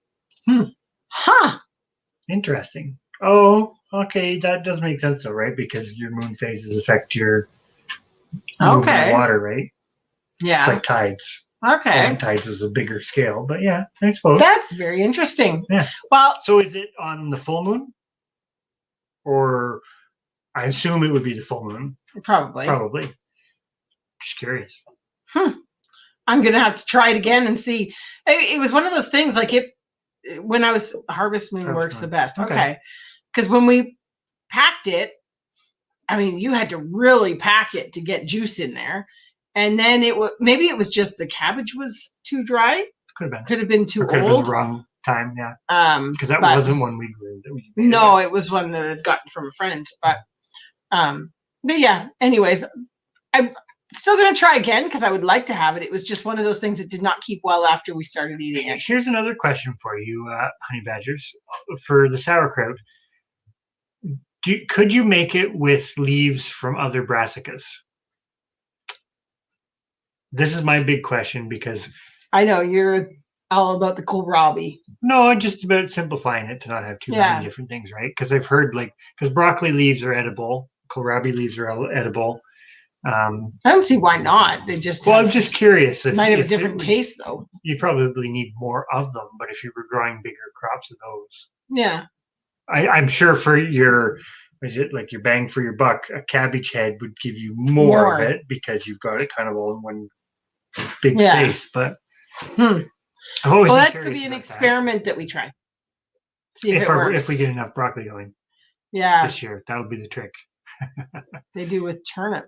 Okay. Really? Or cabbage only. We grow turnip really well. Well, turnip would work. I've never heard of turnip sauerkraut. Makes sense though. It's edible. Yeah. This is all the little interesting bits because sometimes I find the brassicas are a group of plants where I think people get not people, but just the way things have happened with information over time, it's very narrowed to it's like broccoli, you eat the flower, and cauliflower, you eat the flower, and turnip, you eat the root, and right. But it's like in the case of a lot of these, the whole plant is technically edible. Yeah. Like we were talking about that in terms of kale, right? Because kale's almost nice because you can take the leaves off, you don't kill the plant or you don't kill the flower. You kind of have a bit of a more renewable resource rather than I don't know, just something to. Hello from Africa. Hello. It says Kohlrabi makes delicious coleslaw. Well, that'd be interesting. That would be interesting to try, actually. Yeah. Well, this is why we're wondering if you'd be able to use it for sauerkraut. I'm going back here a bit, but the all top turnip would be neat too. See, this is what I mean, though. These are little things about a group of plants that are so familiar, but it's almost not mainstream to think of using the other pieces of them. But yet Mhm. they produce so much in the way of leaves and everything. Yeah. Yeah, definitely you can ferment a ton of stuff. We're going to experiment more with that. Yeah, we need a proper cutter. Yeah, I think so. I don't think I've ever eaten turnip greens. I always give them to the rabbits. Well, we I have never so ever far, thought which about is it. still all right too, because there's a use for it. But, Yeah. Huh. Well, it's like beet greens; they're edible, and Well, yeah, I've had the beet ones. They taste like beets.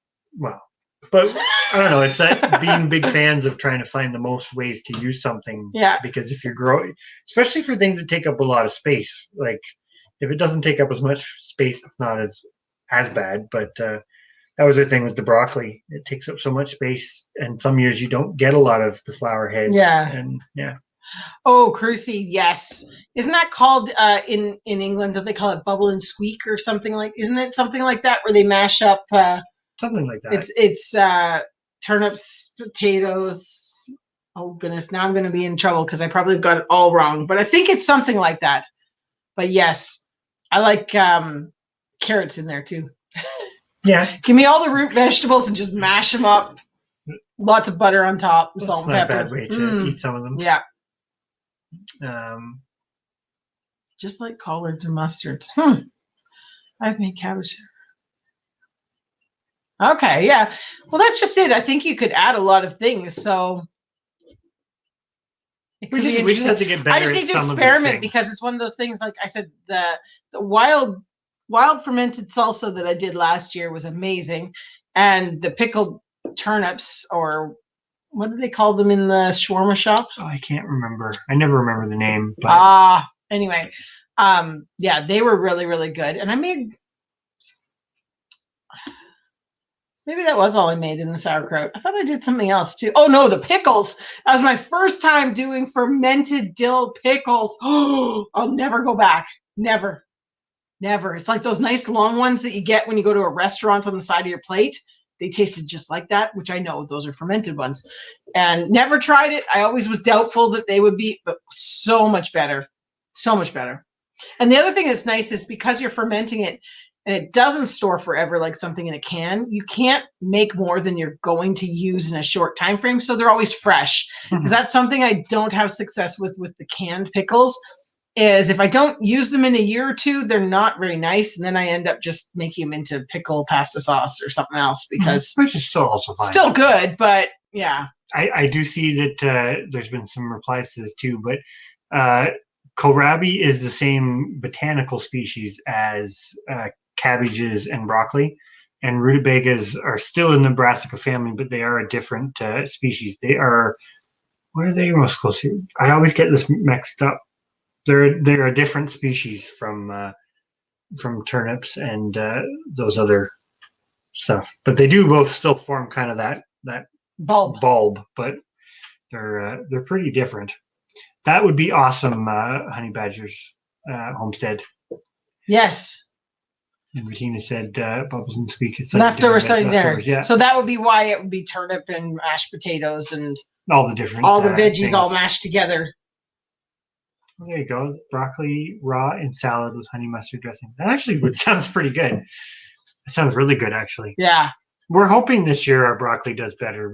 We've the last couple of years we've grown it. It's done okay. We've harvested, but it never seems to produce a lot. So we're trying a different kind of broccoli this year. Yeah, we're trying a dwarf variety to see if we can take up a little less space and still get some. Because it just seemed like our broccoli, which is fine because it's all edible, but it became this massive, massive plant, but only had a little tiny bit of broccoli head on it, or flower. Basically, we've never come across the type of broccoli, like a variety of broccoli that we've found grows really well for us. So we're really hoping this new one does. So Indiana Backyard Gardener, they're saying that kohlrabi has more. I've never eaten kohlrabi, so this is going to be interesting for us. We've already got plants started to go out in the garden. But so I'm interested to see if it tastes like cabbage. I don't see why you couldn't make sauerkraut with it. Oh, I'm sure you could. Yeah.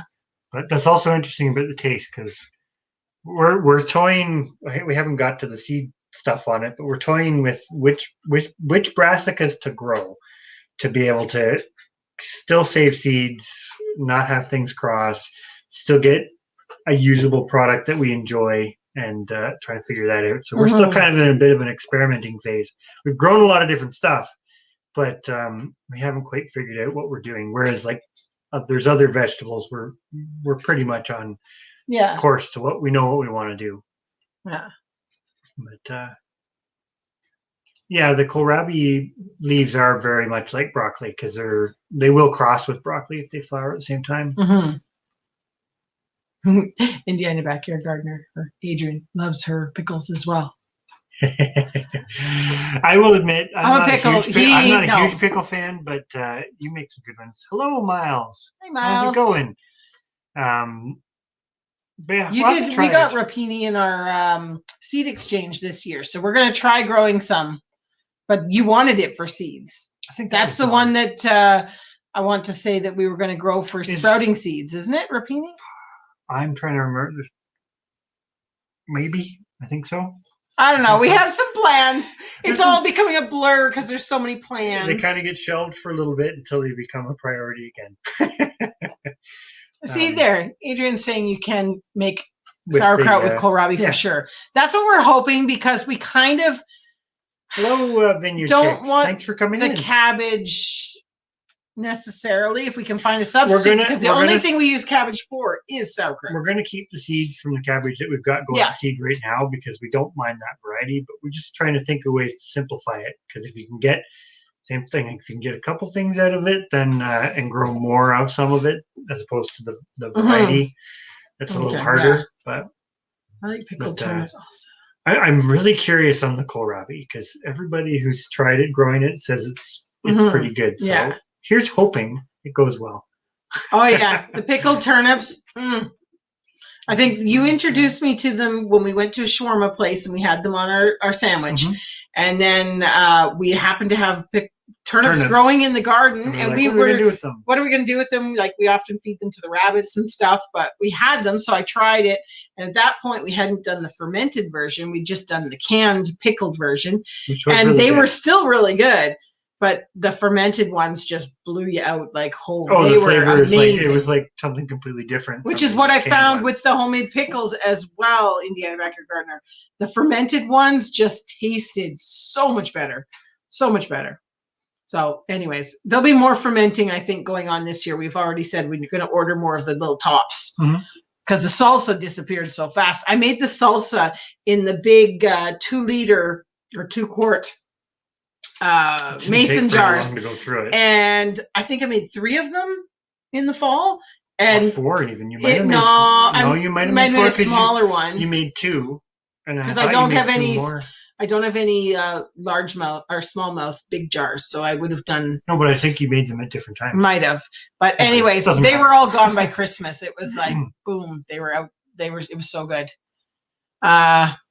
We got to sorry, you run that one. Let's do this one first. Oh, I was going to say about the spacing because we agree on a couple fronts there. We've really started to like the kale.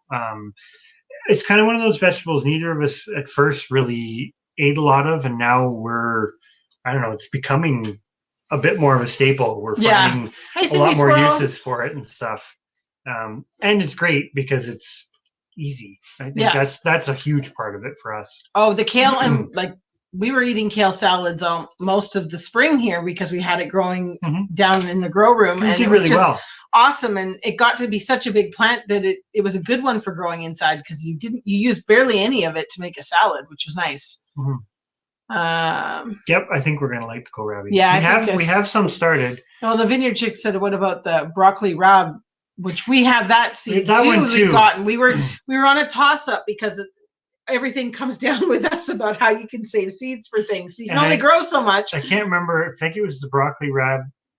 That one is the one that will cross with broccoli. I can't remember. We did a bunch of reading on this, and then there was some cloudiness into it.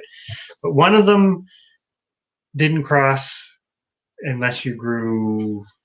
Was it a mustard? It's getting late. I can't remember. We'd have to go back and look. We've done a lot of research on this to kind of set up our garden plans. So And some of these seeds are things that we've never considered growing before. So it's kind of interesting when you do the seed exchange. Well, and you then get you're these learning things, about it too, but right? then you're forced to have to figure out how can I grow it. So think about it. Yeah. That's pretty impressive. That's one thing that would be nice, and we can't do that here. Well, if you brought it in, you can could. bring them you in. Can bring But them usually here, if we bring them in, unless they're a really small pepper variety, you usually end up with issues. Like aphids or various whatever. But yeah, we're a lot colder. A lot colder. Our growing season is how many months? We're peppers you wouldn't even put out till probably the beginning of June. And then they pretty much have to be harvested by end of September, maybe middle of October. We're usually covering them the end of September to get them to not get frosted, to get those last few to ripen off. But we've got, so what is that? It's really only about 90, maybe 120 days tops. Yeah. So 120. Everything has to happen in a short period of time. And unfortunately for us, peppers cannot be a perennial, even though I know that given the right conditions, they would be, but or more of a perennial. But okay, there you go. Make the hash with cabbage in place of potatoes. That'd be pretty good, actually. Yeah. I think this is. I like cabbage soup and things like that. This is something, and actually, I am going to say this because it sort of links in with the shedware stuff. Sort of doesn't, but we've been foraging more and using different stuff. Like we got a video coming on spearmint and some various things we're doing with that too. But it's forcing yourself to get out of the comfort zone and figure out all these different ways to use things because I don't know.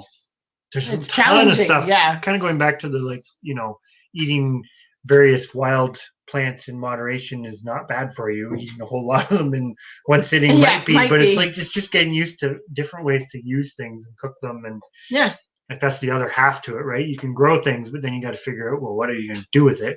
And it's nice too if you can do things that prolong it, at least for us being more seasonal, so that you don't have to, buy in the off season. You can kind of extend those things, but seeds for your ground. A lot of hot peppers. Oh my goodness. 6 varieties. Well, it'll be interesting to.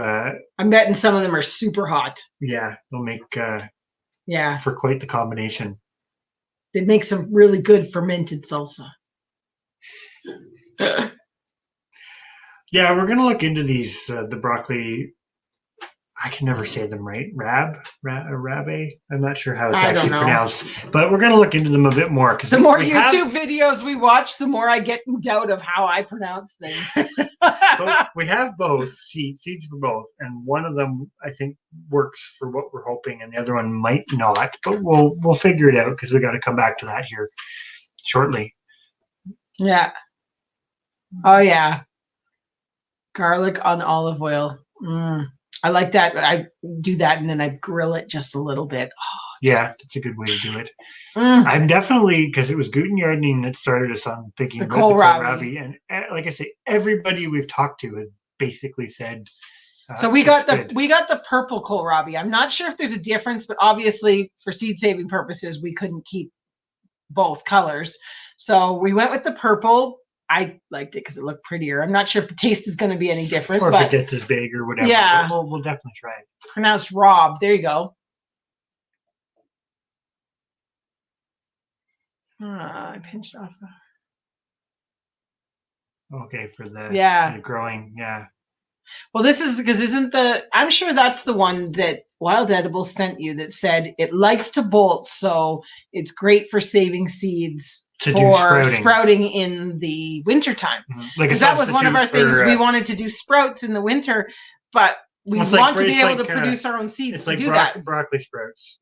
I know they're really good for you, but broccoli seed sprout is fairly expensive. So it's like if you can get a couple different varieties of the cabbage family to sprout to do the same way and produce a lot of seed to also, have your seed to replant, but then you can kind of use the seed as another crop that you then Like this is kind of where our mindset's going.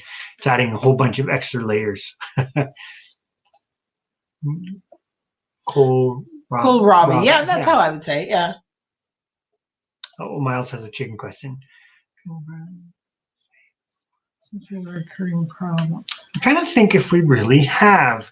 I don't think so. I don't think we have. The only one we had one hen who it wasn't sour crop. She used to get like a pendulous crop. Oh yeah. But there was nothing. It's just food. Yeah. I don't know her. But never. What is sauerkraut? Well, it's usually like sauerkraut. It's not sauerkraut. It's usually like often like a yeast bacteria infection, I think. Okay. But yeah, no, we've never had it that I know of. Never a problem. I think it's supposed to be coop. Well, you said that though about the chickens with the hay. Remember, you said about that we had to watch how. No. But you just said you had to watch to be careful about the hay that they didn't get an impaction. Yeah, we had a couple in the barn. We cleaned it up so they didn't. They were younger and they never got the sour crop, but they were doing the like almost trying to cough it back up. Yeah. And then we realized it was the hay, and we cleaned that up because they were eating. It was second cut, fairly long strand stuff that they were eating. Yeah. And we just had to take it away, and they've never had a problem since. Mm-hmm. But yeah, other than that, we've never, except for that one bird who just has like mega crop. Yeah. And there's nothing wrong with her. She just has mega crop. Yeah. Yeah, the early Vienna purple. That's the one. Yes. The one we got. So I'm hoping it's going to be wonderful. Like Chris is saying, I think they're supposed to be a little bit smaller, but then at the same time, that's manageable. That's the one thing I didn't like about the cabbage. You get you got to have such a big ball of it, and then you got time for bugs and everything else. So hopefully this will be. Hello, Sean in Alaska. Hey, we're behind. So yeah. Oh, cabbage also. Yeah, ground beef and. Oh yeah, that's like lazy man cabbage rolls. All you need is a little bit of pasta sauce in there or tomato sauce. Yeah. As I go on my Is that like baked beans with the greens? Because that actually sounds interesting.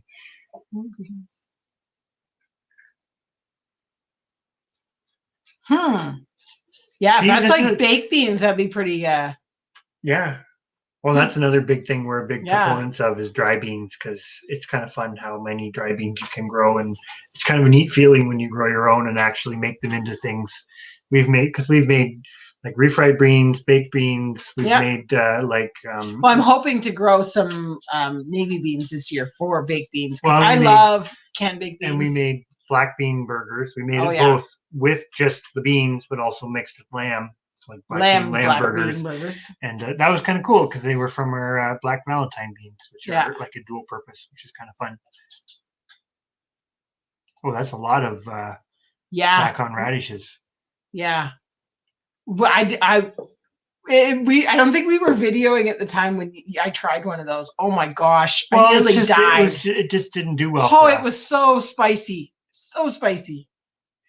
So spicy. I think it was like one of those you bit in and you just went and spit it all out. Well, we've just never been good at it. No.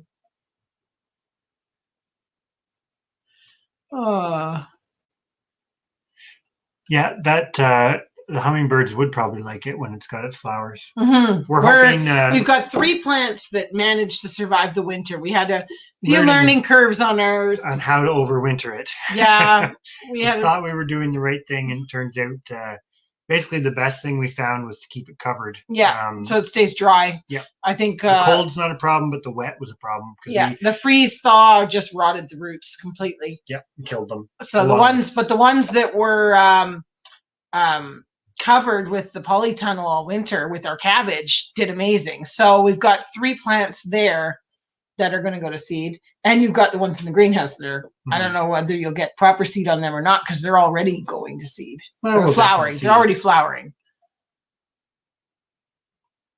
Oh, the wood chips works well for bedding. Well, that's actually what we usually start with. We do I don't know, we're kind of haphazard with it because we'll use old leaves if we have them. No, you're talking about his chicks. Oh, for the little guys. Yeah, because we said about the paper towel on the yes, underneath. You're them. right. Yeah. Yeah. Sorry. That was a week ago. No, but that's awesome that they're doing well with it.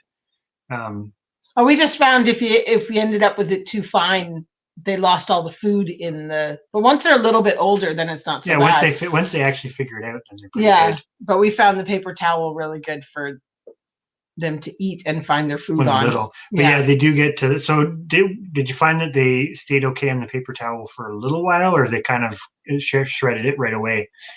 I guess it depends how big they were when you got them. Mm-hmm.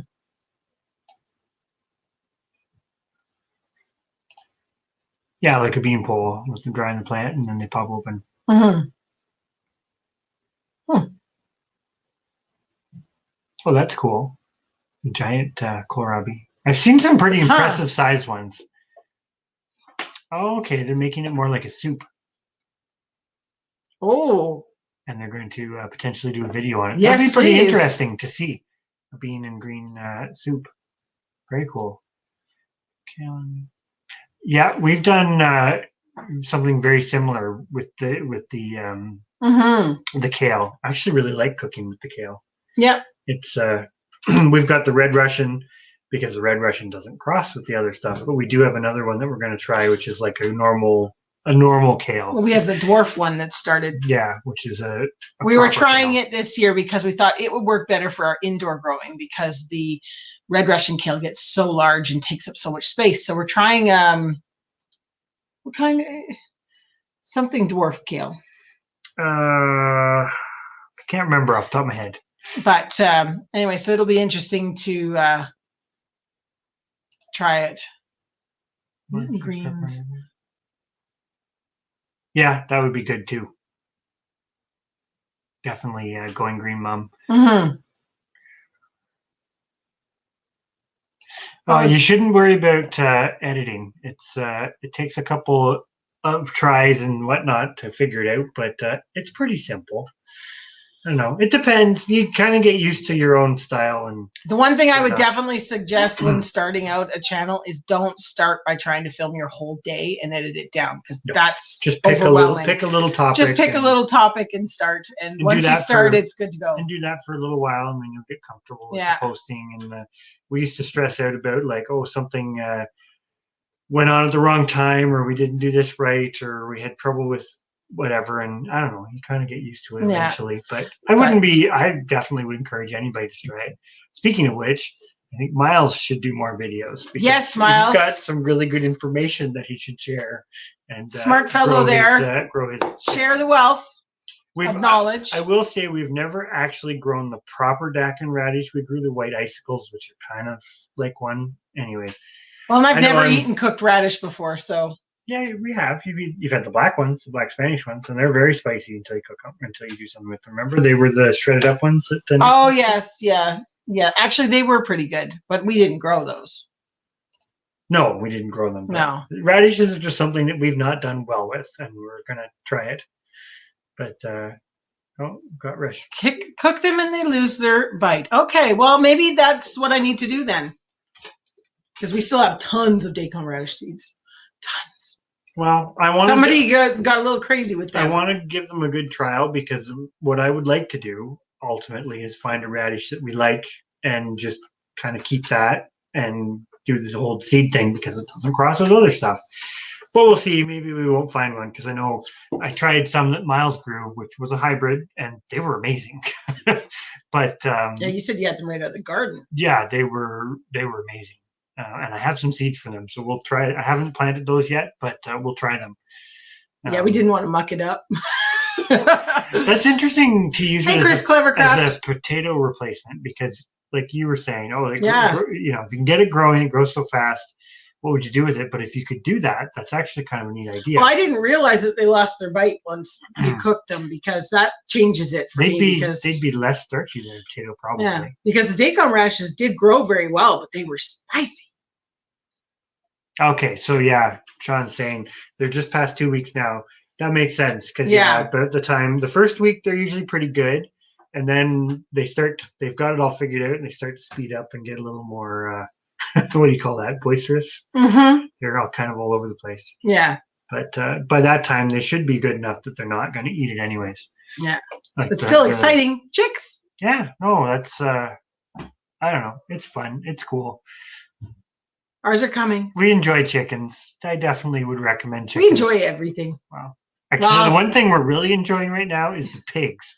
Oh, the Cooney pigs. Oh my goodness. We just love them. Yeah, they're now in the garden. Well, they're in what's going to be our garden space, clearing it out for us because the grass and some of the mint got away from us, and they're clearing it out right now. And I should do a video on that tomorrow of them out there because they're really doing some good work. We might not even need to see if the tiller's going to start. We probably want to rototill it, but they will knock it back. And it's food. We're basically not feeding them much now, and they're happy. They're quite content out there. And you know, the one thing that surprised me was they went to town on the wild parsnip. I think they're even digging it up to get the roots. Well, I knew they would eventually do that, but yeah, I think that's a pretty standard thing to use the root vegetables along with meats and greens. I don't know. It's kind of that whole thing of just we're trying to come up with ways to cook things because the growing's half the battle. Yeah. The preserving and cooking is the other. Well, this is what I always tell Chris because it's like he keeps making the garden bigger and bigger and bigger. And I'm like, growing it isn't always the hard part. It's doing something with it after it's harvested that's the hard part. Blue curl dwarf. There you go. Is that what it is? No, I don't think I will look it up. I don't have the seeds anywhere near me here. They're down in the grow room. They're down in the grow room, but I'll have to look it up. It had a weird name, I think, but it was a dwarf variety, and we've got some that's growing pretty decently. Mm-hmm. I definitely would agree. The Red Russian, we find that you'll still get a few on it, but compared to other brassicas, the cabbage whites, they don't really like it. They still go on it, but when they get on the broccoli and the cabbage. Oh yeah, it's nothing like what's on the broccoli. That's the preference. But if they will still it's not their favorite. Make our little garlic whatever spray and put it on them because they'll still go to them, especially if you spray one thing and not the other, they go to it. But the garlic spray really makes a big difference. Yeah. Yeah, it's cute when they start dust bathing in the bedding. They I don't know. Chicks are cute. Yes. Pretty much all baby animals are cute. Cooked radishes are amazing, not spicy at all.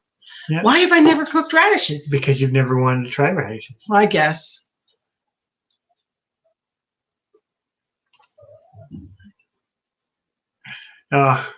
Yeah, I know what you mean. There's so many things on the go. That's what actually kind of held us back in the initial bit of even starting this. And then we're like, we'll just go for it. We'll start videoing what we do. And then now we're here.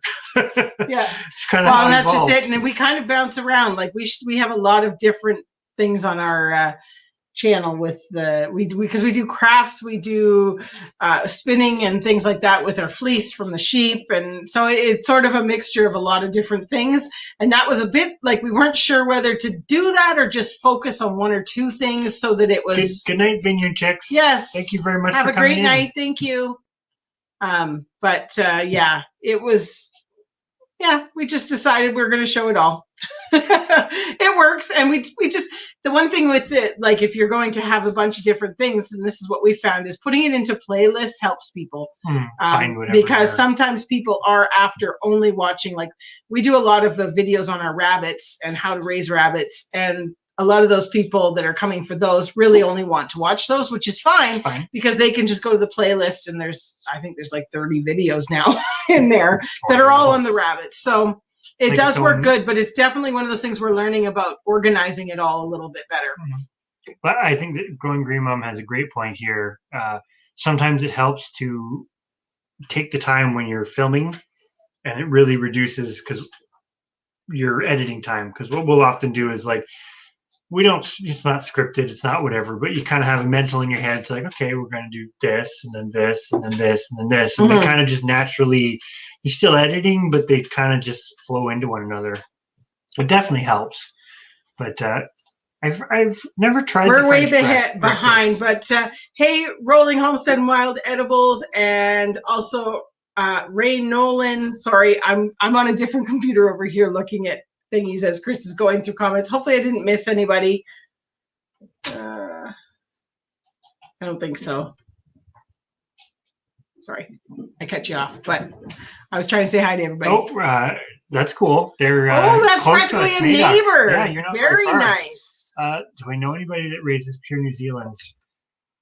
Off the top of my head, no. But what's the site that you're on? The Rabbit Breeders? Darn it! Now you're going to make me look this up. Well, you don't have to look it up right now. But is it Rabbit Breeders Ontario? No. No, it's not Ontario. It's North America. Right? Give us 1 second. I can figure this out. Hello, Rolling Homestead and Wild Edibles. I did say that. Oh. You're behind. I'm way behind. Oh, look, don't you feel special? You got two hellos. Oh, boy, I am really behind. Yep. But I hope everybody's having a good night. Anybody that's coming in here. Glad you like spinning videos. That's your forte. But yes, it's fun. I do actually help, not on the spinning, but on the you do the carding. You do the carding. Oh, Indiana Backyard Gardener found us because of the rabbits. That's cool. No, definitely agree. It never hurts to have variety. And the nice part about kind of the homesteading is, like, homesteading in essence is a variety of things, right? It's not the same as industrial farming where you kind of pick one thing and whatever. But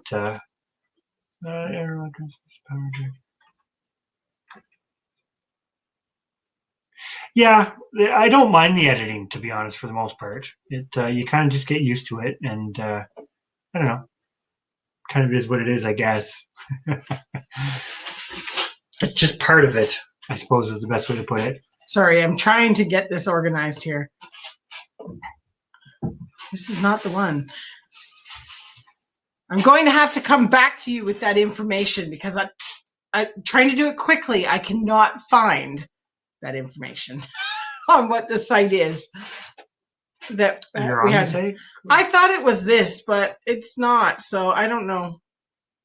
There are people around that have the purebred New Zealands, but you know what? Actually, one that I would probably the start from seed. Does he still have New Zealands? I don't think so. Oh, because he started with New Zealands.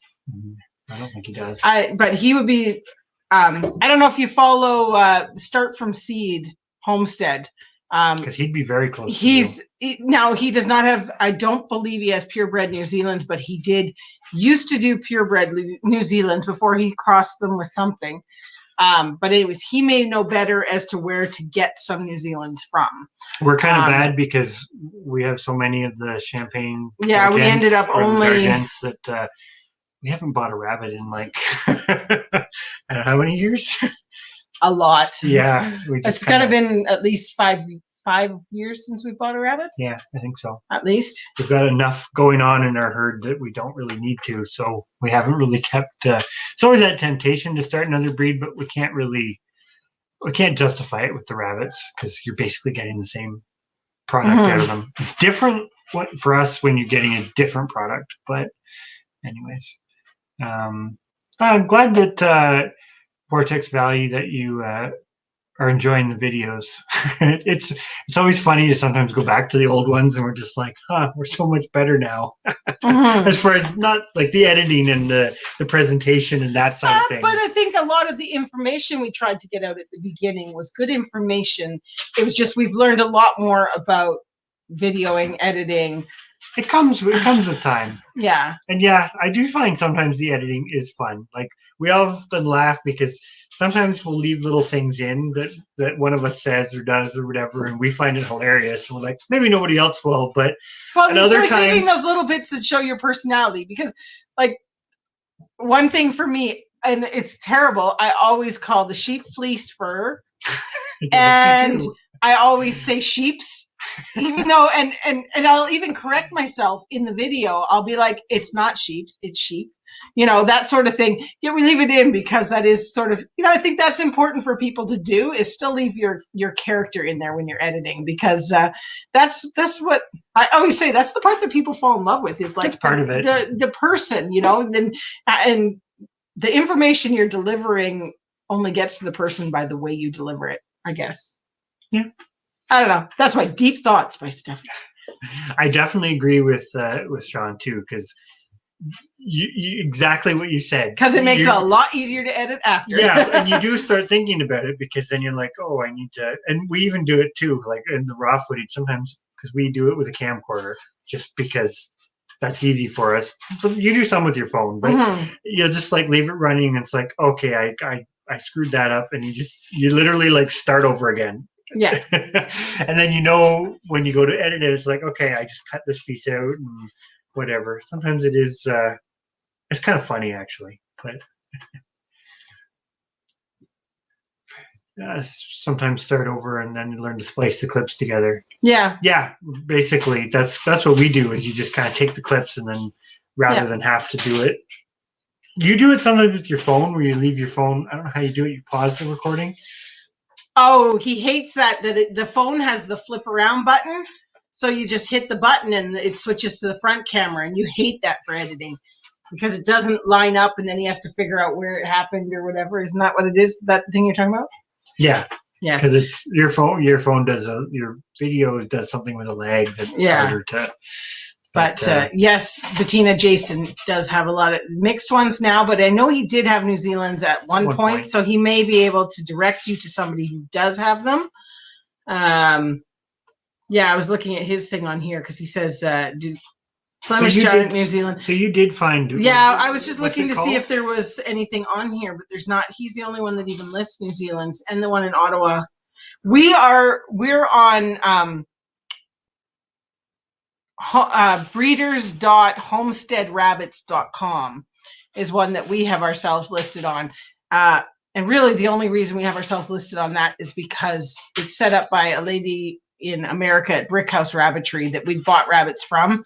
So we kind of were staying in touch, and she mentioned that she had this and we signed up for it. But on there, there's a couple on, there's two on there that list New Zealand's, but whether they're purebred or not, I don't know. But or whether they still. One thing we find with rabbit listings sometimes is you never know if they still have them. A lot of people don't stick with it, or. Well, yes, that's very true. But I do agree with the little bits of everything. Like we say, everything kind of goes under the umbrella of quote unquote homesteading for us. Which is kind of nice, or whatever you want to call it, small farming, backyard gardening, whatever. It's, I kind of like these umbrella things because there's so many pieces that it's like prepping, right? Is a whole genre in YouTube, but there's so much overlap. Not on everything, but there's so much overlap. Like it is something that we do, but then it's also kind of a natural part of homesteading, right? Because you're literally, if you're keeping animals and keeping seeds and stuff, you're literally doing that anyways because to keep it going. So it's not a big, same with stockpiling, thinking about how to store food, all like that stuff is all kind of coming along with it. So you're already in that mindset for these parts of it. But yeah. Well, we are glad too that you find the videos useful. I know we do some stuff a little differently with our hutches and all that sort of thing. And it may not be the most economical from a input to output perspective, but it's kind of what works well for us. Well, it's not. It's a lot of. To go to the scale that we're at with 12 breeding rabbits. It's a lot of upfront funding, but then once you're set up, you're set up. It's and it's so much easier after that. Yeah, what Bettina's saying there. About the breeders. Oh yeah, funny bits make exactly. Yeah, they do make it kind of fun. Well, and it's I think that's the part you don't want to edit out. You don't want to edit yourself out. That's the big thing, I think. And it does kind of end up, it's like chapters. And I mean that metaphor works too on a bigger scale because it's like going back, and it's like I think we did it with we did the to-do list. and then the revisiting the to-do list, and then the next to-do Oh, the list for the farm goals. That's what it was. So we've done that kind of 3 times, right? We did the initial one of like, here's all the things we'd like to get done before winter comes. Then we did, here's what we got done before winter came.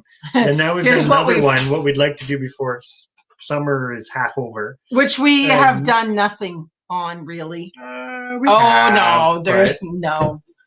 We got to go back and watch that video because it's, yeah.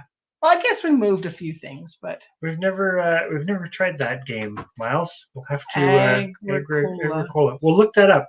I'm guessing it has something to do with your writing's agriculture. better than mine. It probably would be fun. Is it something that the kids could potentially play? Like, or is it like a really complex game? Be interesting either way to look at. To put it into perspective, we bought, what's the one that's still in the box? Settlers of Catan. Catan, yeah. We bought Catan thinking that, this is going to be great. We're going to play it with the kids, and it's still in the box. We just haven't had the time to do it. Yeah. Yeah, we have some other more complicated ones that they do like. But yeah, anything farm related is kind of fun. Yeah. It's we sat down with the kids and had some pretty in-depth conversations about selecting animals and plants and all this other stuff this weekend. And I don't know, it's always amazes me how much they absorb of it, which is kind of cool. And then they want to share it too, which is kind of fun. But board games. Time.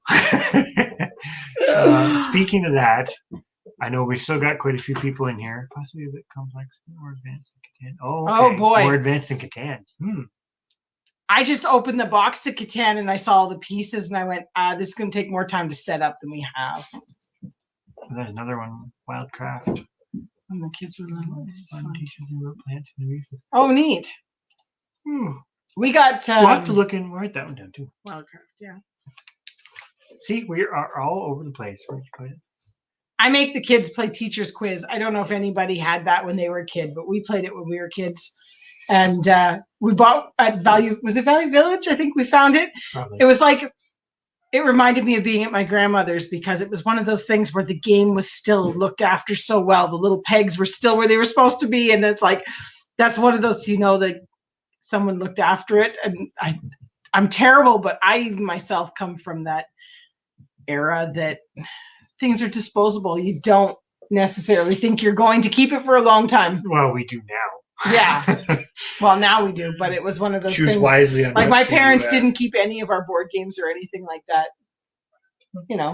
So anyways, we bought it. The kids like it. It's like 1980 something trivia. So it's kind of, some of it's changed and dated, but it's fun. Yeah, some of it is, but yeah.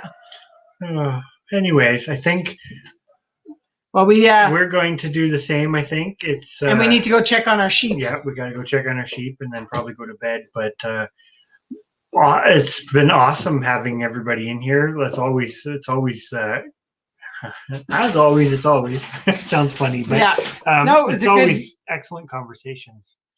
I know we've added another 2 pages to our notebook of lists and information. I do agree with going green, Mom. It's a hard mindset to shift. Yeah, but it's doable. You can do it. It just I think the hardest part about it is when everybody around you is not changing. Then they start looking at you like, "What are you doing?"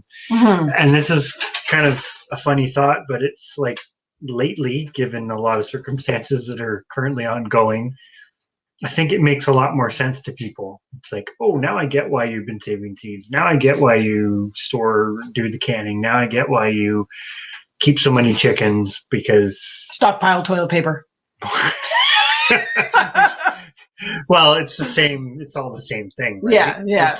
But it suddenly starts to make sense to more people, which the good part is there's still lots of time, relatively speaking, to get on that bandwagon. The hard part is there's still a lot of skills to if you don't have the skills, let's say you were starting from scratch, that's when it's hard. Yeah. Because you can go out and buy the chickens, buy the seeds, buy the land, and still have trouble. But anyways, another deep conversation to end on. Food for thought for next week. That's what we'll talk at the three main components of homesteading. Oh, we're excited for our package, honey badgers. We will be definitely doing a video open. Yes, we definitely will be. Yes. We keep checking, but no, she's tracking it for us. Oh, that's awesome. Yeah. 5 a.m. Yes, time for some sleep. But thank you very much for joining us. It was great to see you, and I hope everybody has a fantastic night. Oh, it's 5 a.m. there. Yes. Thank you very much for coming in, because that's I guess you're probably going to be starting your day shortly. Starting your day with no sleep. But have a great night, everyone. We'll see you next week, and hopefully we will catch a few videos throughout the week and keep up with everybody. Yes. Everyone have a good night and great rest of the week. Bye for now.